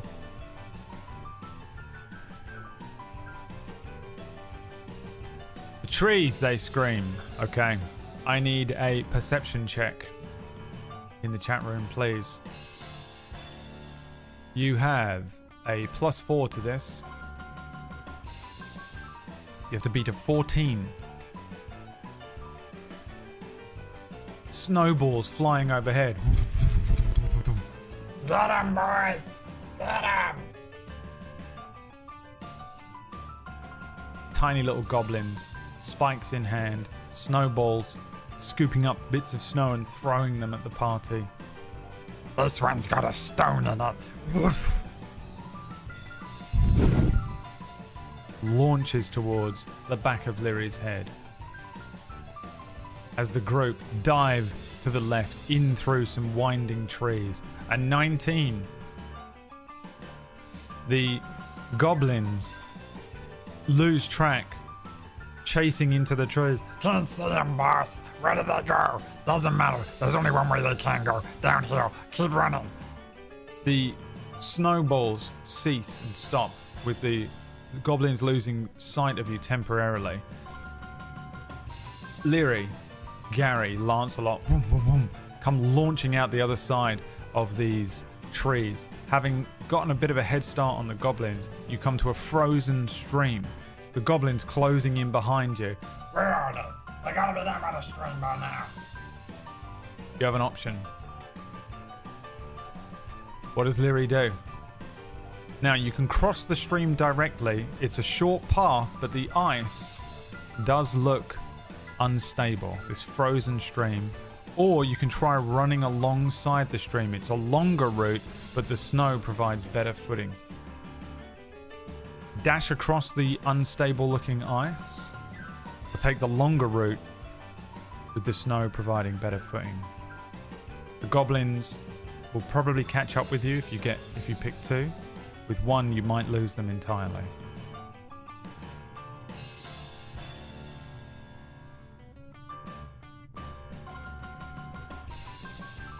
What's it gonna be?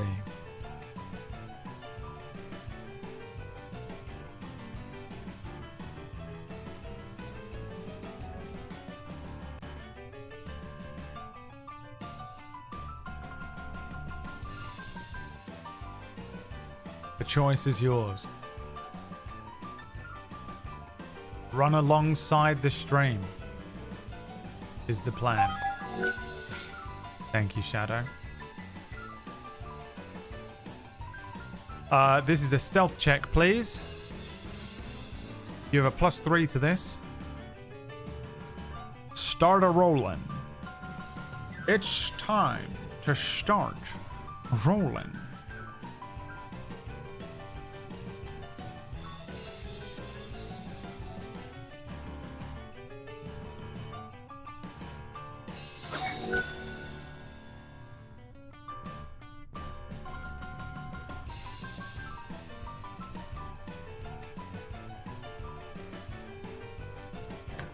Anonymous gifting subs as well. Thank you very much. Anonymous one.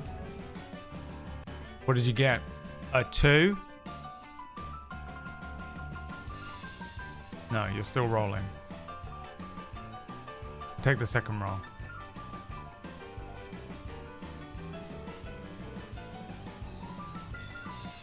A 5. Still not great, huh? Still a fail. The goblins close in on the gap. There they are, boss. Found them. A snowball smacks Gary, Santa Gnome Gary, in the back of the head. He goes down hard in the snow. He gets lost in the snow for a moment before getting back up. Go on without me. Take the sack, deliver the gifts to the children of Badger Brook. What does Leary do? Leave Gary for dead. Pick up Gary. Those are your two options.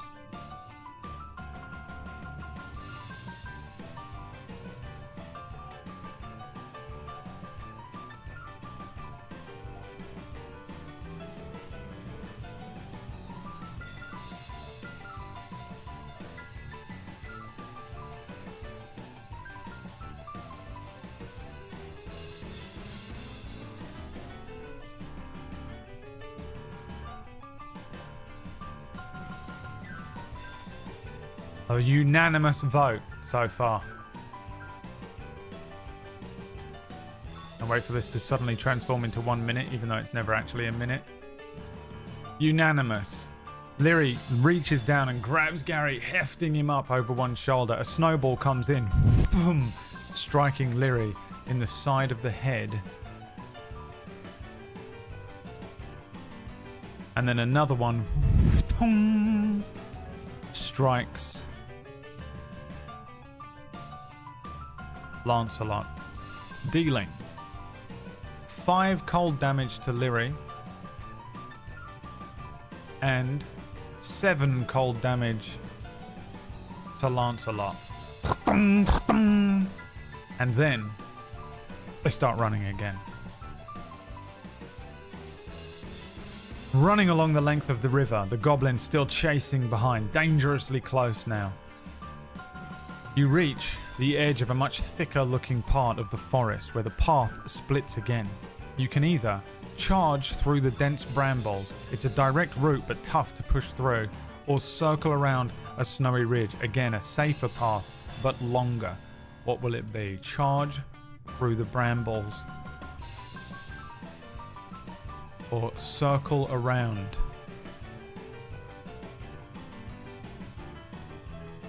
The snowy ridge. Brambles being a direct route but tough to push through. The snowy ridge, a safer path but longer. The goblins chasing after them. I'm gonna eat the snow god's dick. It ain't the snow god. I was a liar. We're gonna eat him anyway, though.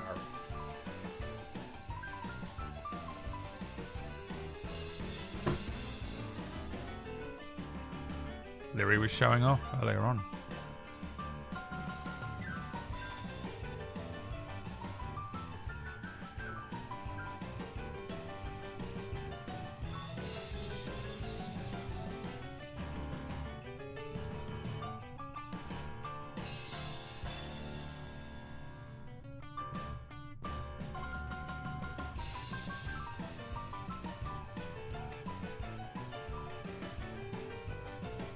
Charge through the dense brambles is the plan here.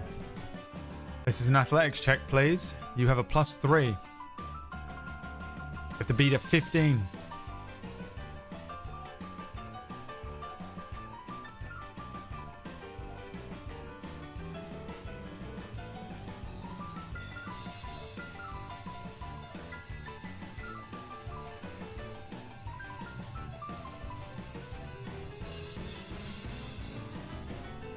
You gotta beat a 15.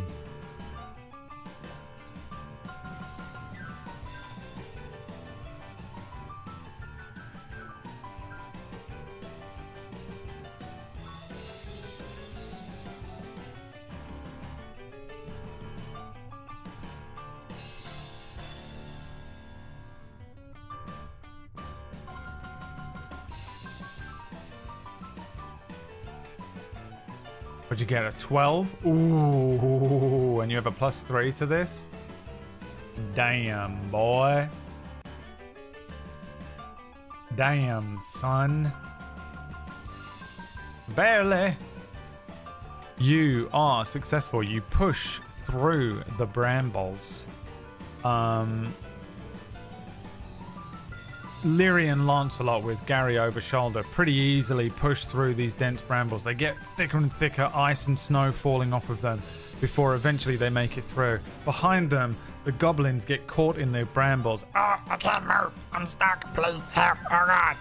I can't move any of these. How are they moving through them? Damn you. Damn you, big folk. Damn you. They get caught up in the brambles. Lancelot and Leary pushing through these brambles, come through the other side before they realize they're stepping on air. They fall down. Give me a dexterity saving throw.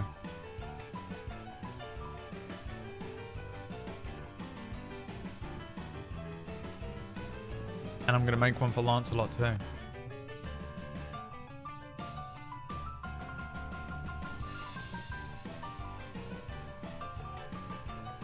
Lancelot gets a 17.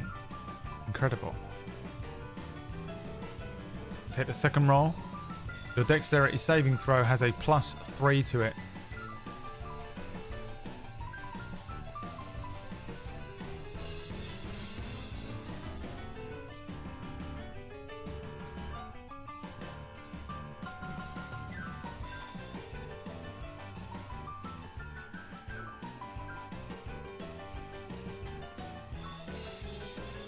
A 2. That's a fail. 1d6 bludgeoning damage coming up. 4.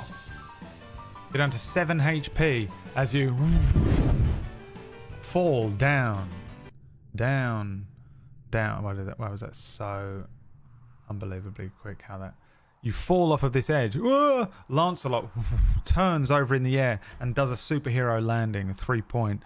Looks up as Leary lands into the snow behind. Gary, on Leary's shoulders, rolls off of the back of the shoulders and lands on the sack of gifts. Oh. Okay. Is everyone doing alright? That's when you hear it.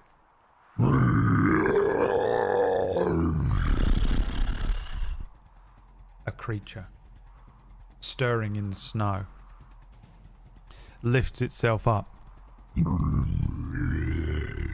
Snow falling off of a white pelt. A giant, fat, hairy ape of a creature. Is it orcish? No. It's a yeti. Before you have a chance to unwrap your gifts, you must roll me initiative. You've landed in the Yeti's lair.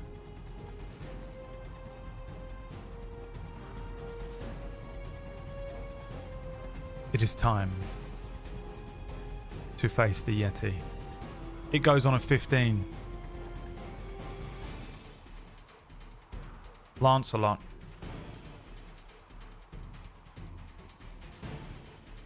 Goes on a 6. We'll take the second roll from you. Your initiative is +3.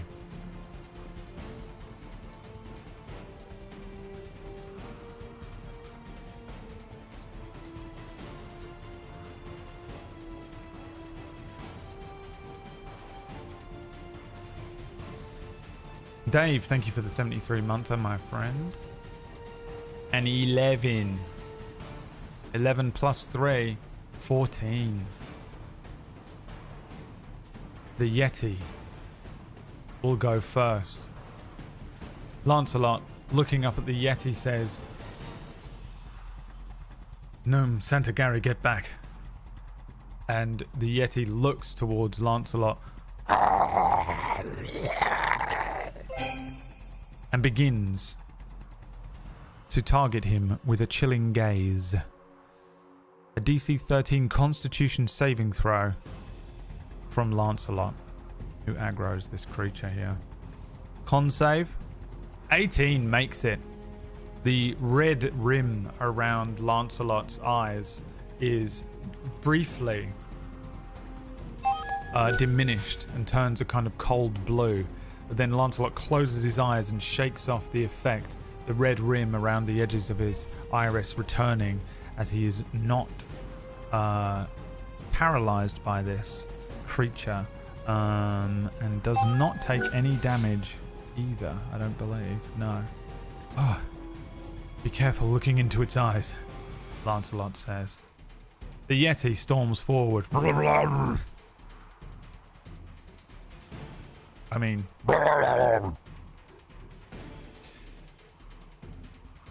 100 reached. Thank you very much, everyone. Chen, Vicky Polar, thank you so much. Polar, appropriate for today's episode. We will do all of the spins if you're able to defeat the Yeti. It is now Lyri's turn. Creature is within melee range. What does Lyri do? Now, of course, I'll put on the standard options first. Attack melee. Attack ranged. Here's how we're going to do this, by the way. Whichever attack you do first is the form that you take. Action surge. Well, we don't want to do that yet. Disengage, run away. Use scroll wind wall. Move without disengaging. Activate dodge. Activate potion of temporary HP and any other creative options in the chat room here. Use the force to grab our lightsaber from the snow and cut its arm off. Thunder, thank you for the 70. How you doing? Second wind we will do.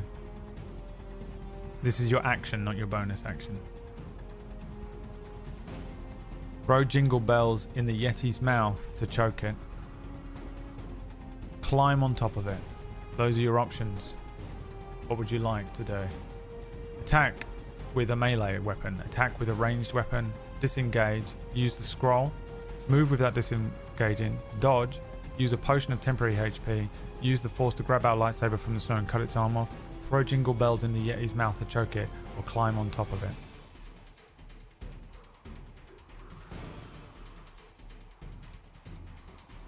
We're gonna do a second wind, right? So I'll roll that now. The D10 plus 3. Well, actually, I'll wait. I forget sometimes you can't see the thing on this screen.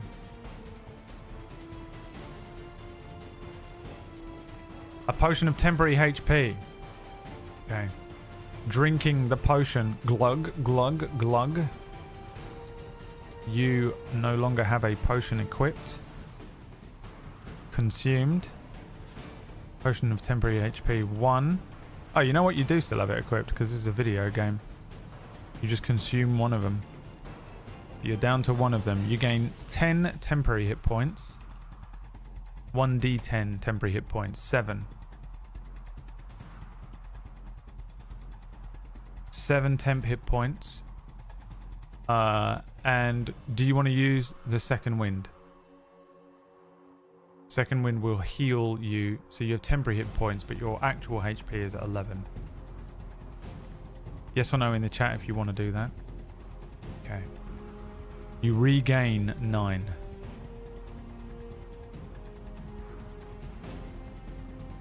I wonder if... Can I make this represent temporary hit points? No. Okay, so you have 27 HP right now.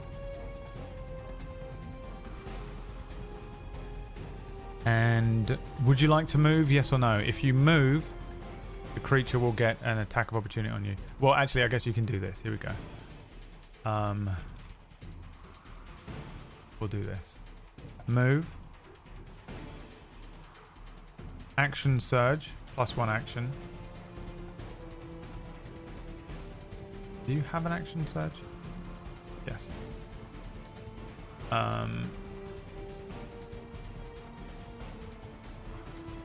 Do nothing. Choice is yours. Move. Action surge. Do nothing.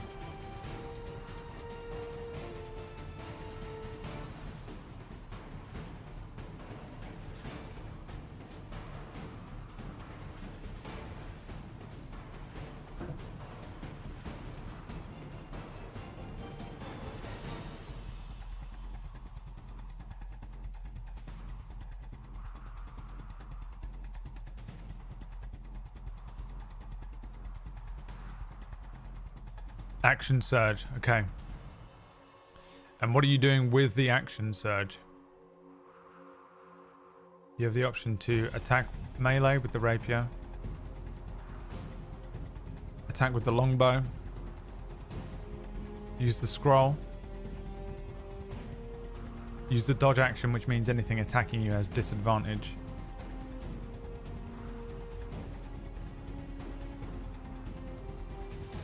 You can dash, I guess. You'd have to. You can disengage. Play a lullaby with the jingle bells. Make sound of Yeti bigger, scarier Yeti and intimidate.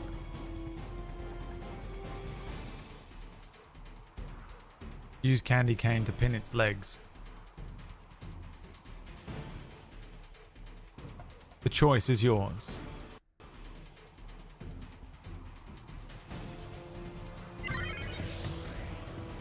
Cheesiosaur, thank you for the 11-monther.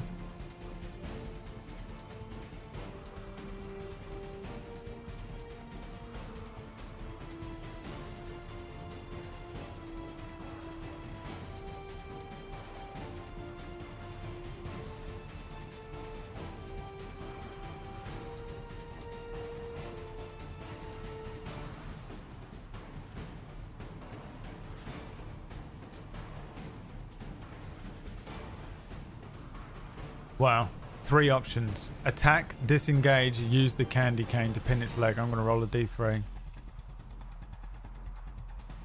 1, attack, melee. Give me the attack roll. D20 in the chat room. Exclamation point D20. You have a +5 to this attack.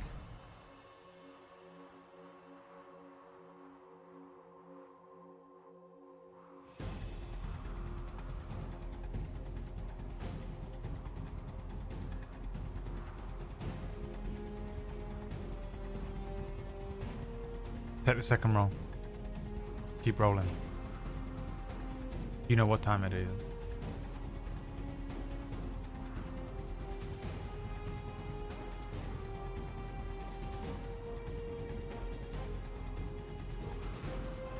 A fucking natural 20. God dang. So this is a D8 +3. So it's actually 2d8 +3. 10. Oh, I rolled a 6 and a 1. You do 10 damage to it. The rapier comes out. The Yeti. Blood spills across the ice and snow here. And it is Lancelot's turn. Lancelot, what can you do again?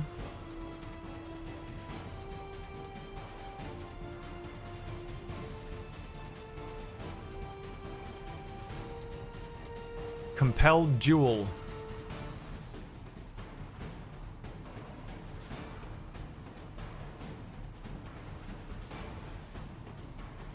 Or he can smite it. I think in the situation here, he would probably just reactively attack. So let's have an attack roll. Oh, a 5. A swing and a miss from Lancelot. The Yeti's turn. The Yeti will attempt to claw at which one of you? Lyri on 1, Lancelot on 2. 1, Lyri, a claw launching towards Lyri on an 18. Lyri has the shield equipped. 18 is the armor class. This will still hit. A strike dealing 4 damage to the temporary HP. I'm not going to bother setting up the other thing because we have 18 minutes to complete the game. A giant claw coming out, striking Lyri, bringing the shield up but slightly too late. It is now Lyri's turn. What does Lyri do? Same options? Why not? Go. You can attack with a melee weapon. Attack with a ranged weapon, you'll have disadvantage. You can use the Scroll of Windwall You can dodge. You can dash. You can disengage. You can play a lullaby with the jingle bells. You can make the sound of a bigger, scarier Yeti and intimidate. Or you can use the candy cane to pin its leg.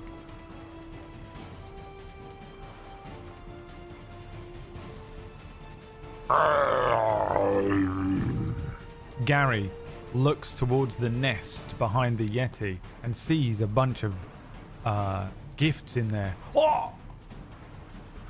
There's all the gifts. This little bastard's the thing that took them. Or at least some of them. Dodging underneath an enormous paw, Leary says, "That's great. We'll deal with that in a minute." Time to attack again. Give me the attack roll. With the melee weapon that you have equipped, the rapier, it's a +5.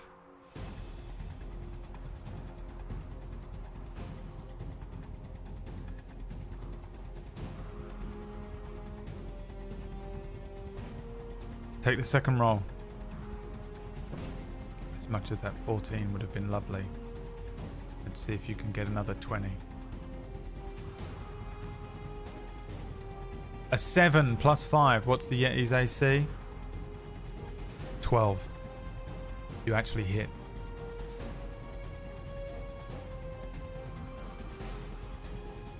What is it? A D8 plus. You know, I'm just going to do this. 11.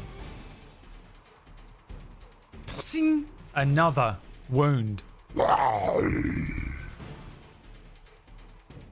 Lancelot will attempt to strike with Arundite. A 10, a miss. Swinging this huge weapon around while he is proficient with it. He ain't got nothing on Leary. The Yeti turns its chilling gaze once more towards Leary. I need a con save, please, from Leary.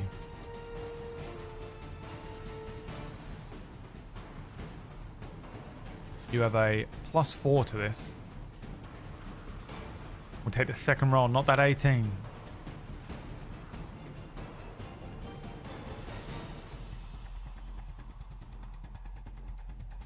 A natural 1.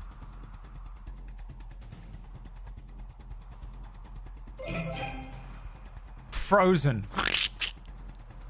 Turned immediately into an ice statue. Lancelot, no! Leary is frozen. Taking 2d6 cold damage as well. Have any sort of resistance to cold? I don't think you do, right? Necrotic and Radiant.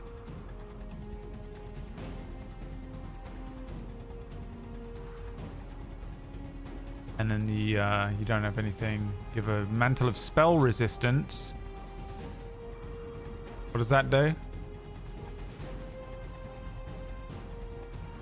Is this a spell? I don't think it is.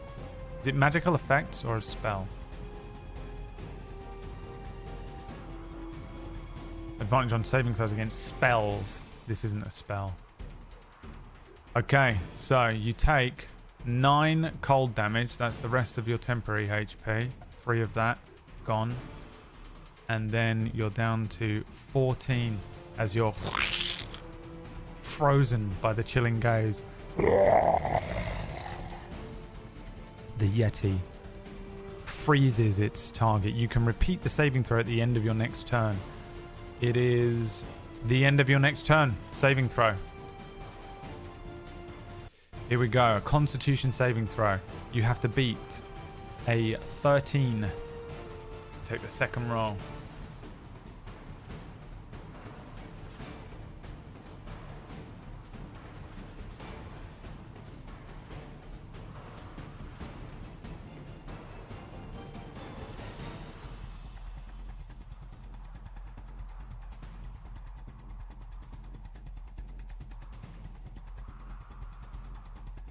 An 11 +4. You break free of it. But it is the end of your turn. Lancelot going to try and strike again. A 19. This time he slashes the creature in the back. To me, you big ape. doesn't have any idea what a Yeti is. The Yeti will attempt to strike at one of you again. A D2, one being Leary. 2 swings for Lancelot this time. A 14 is a miss.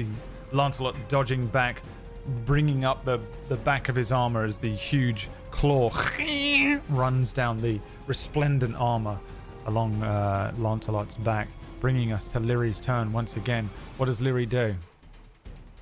I'll give you these same options once more, because they're all good. Attack. Use a scroll. Dodge, dash, disengage. Play a lullaby. Make the sound of a bigger, scarier Yeti, or use the candy cane to try and pin its leg.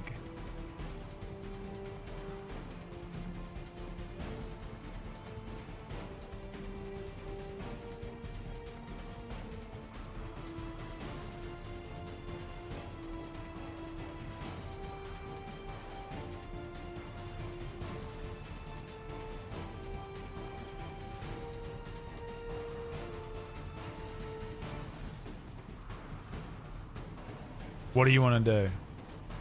Attack, they scream. Attack, attack, attack. Okay, make me an attack roll. You have +5 again. With the rapier. Adamantite shield, huge on one arm, and a thin, very thin looking blade in the other as Leary wields this rapier, bringing it up and swiping at the Yeti once more.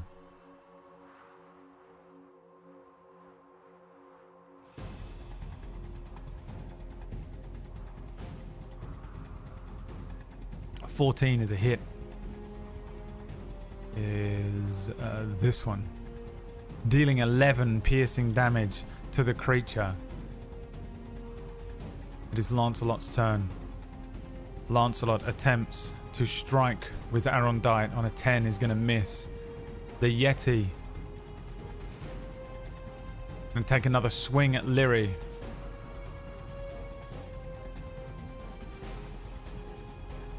On a 19 is going to hit, I think, right? AC of 18. Striking Leary, dealing 4 slashing and 4 cold damage. An 8 in total. Would you like to use Gary's signature move? Yes. No.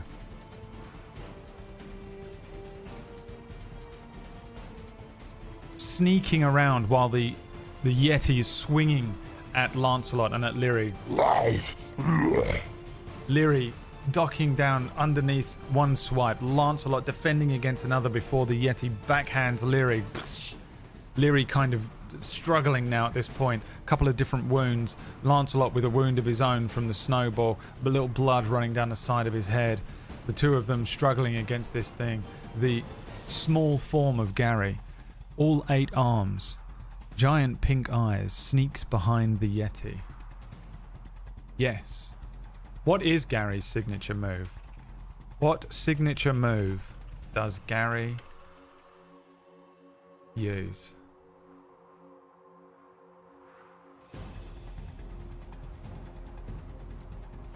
What was Gary's signature move?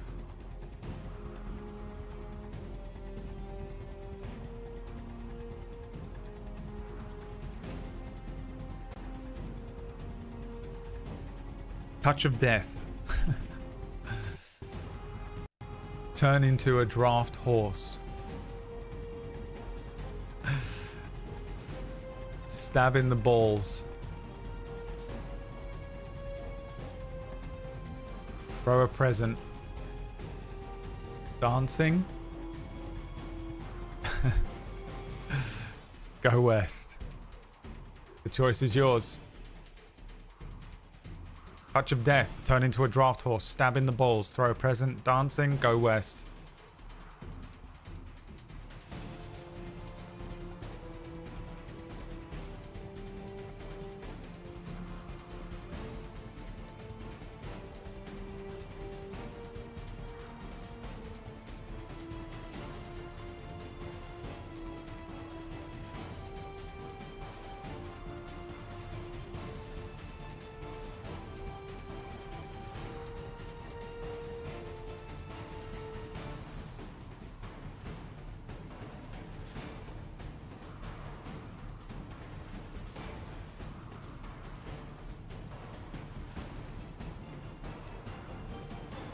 dancing. Gary says, Check this out. and you turn around, and Gary's doing one of these. Gary's standing there. All three of them turn around. Leary, Lancelot, and the Yeti. And Gary's doing this.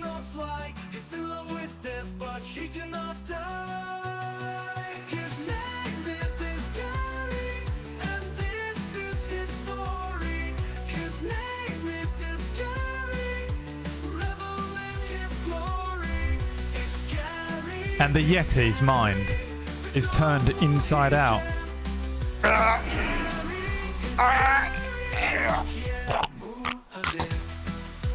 His eyes explode from his head.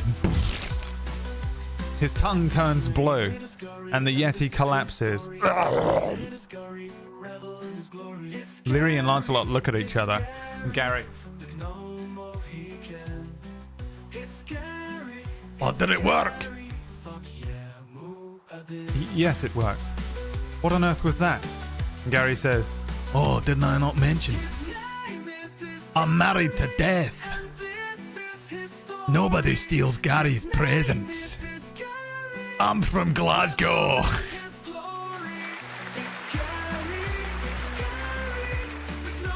That's the dance of death. Now, back to the presents.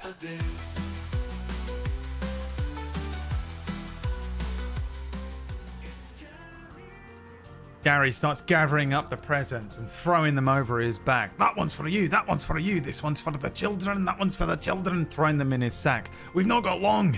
Quick, open your presents. What did you get? What did you get? How many spins? Let's spin one.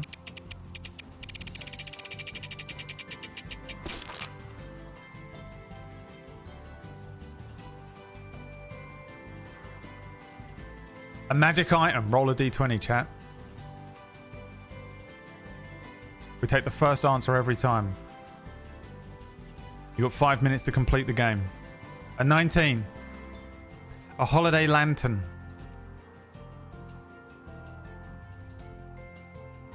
You have a holiday lantern. A lantern that creates a bright 30-foot radius and dims all hostile creatures with dark vision by... That's a magic item. Good. Yes, that's why. So it dims a lantern that creates bright light in a 30-foot radius and dims all hostile creatures' dark vision by 10 feet. That's actually a dope item. Nice. Okay. How many more spins are there that you've earned? Shadow? Another magic item. Roll me another d20. 2 more.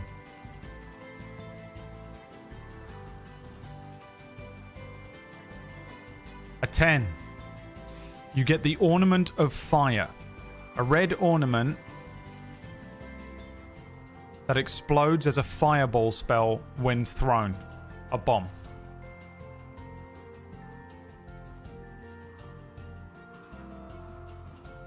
I'm just going to let you keep the lantern is just equipped because it's very mild what it does.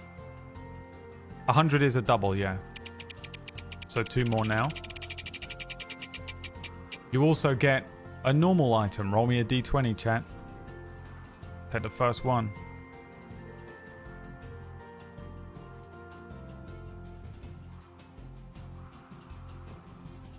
Was that it? The 15? Reindeer antlers. A headband with fake antlers. Wearing it makes you look like a reindeer. It's so vague and generic. Okay, another spin. Is it the last one? Or is there one more? And you finally get another scroll. So, I'm going to roll a d9. A level 7 scroll.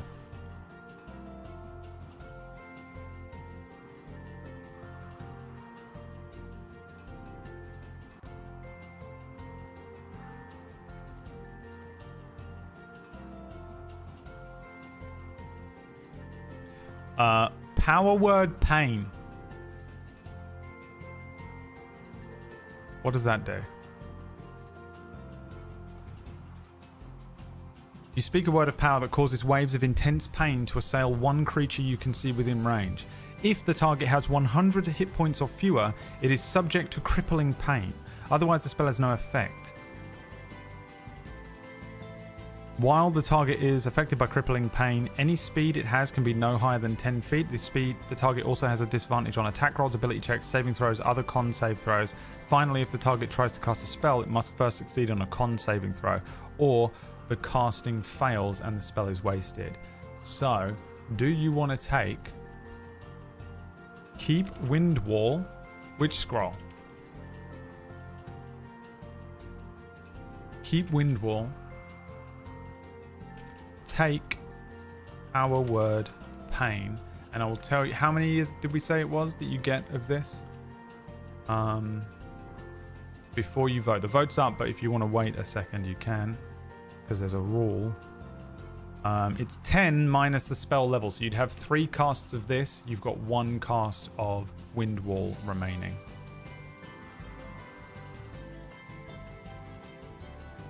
Gary says, I hope you like your gifts. Leary says, a lot of this is very useful. I'm not really sure what to do with these. And puts the antlers on and sort of vaguely transforms into a reindeer. Gary says, Hey, that's what you do with that, kid. That's what you do with it. and then begins to vanish.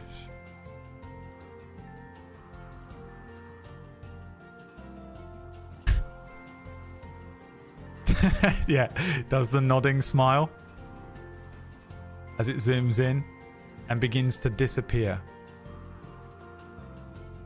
along with his sack on his shoulder. Take power word pain. All right. The scroll changes, shifting. Lyri says, But what about the last part of the adventure with the ice shrine? What about the last part of the adventure with the ice shrine, Gary? And Gary says, Aye.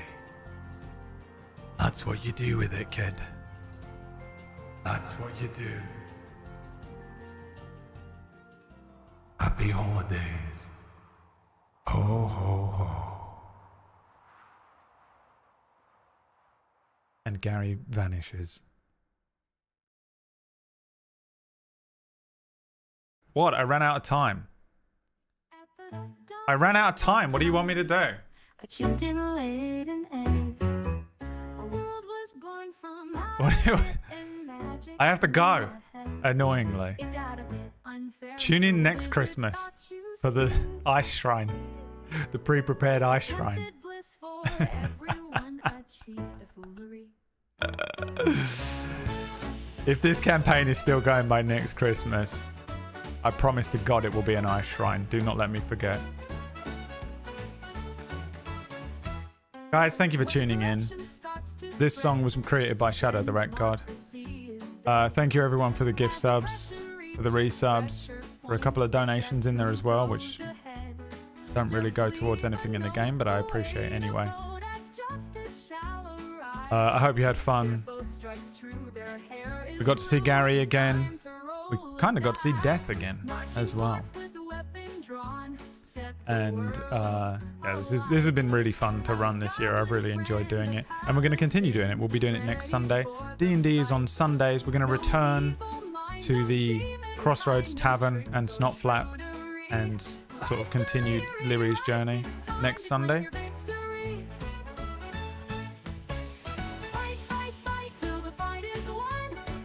And yeah, tomorrow we're going to do Minecraft Mondays.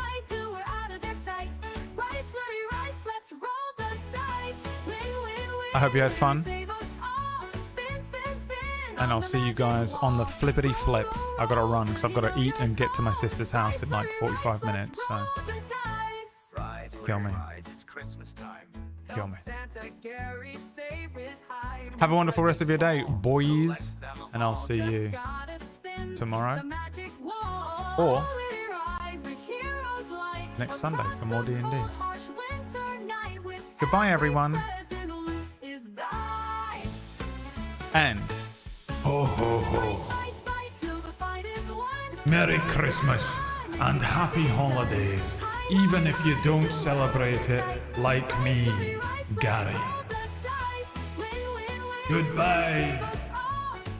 Forever. Goodbye.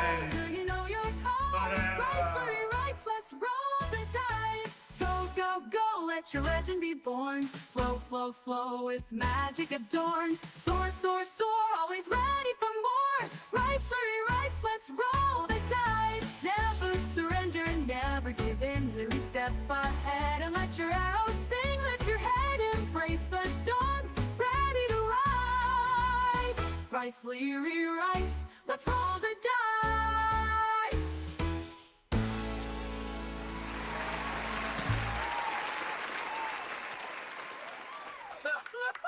Roll the dice. At the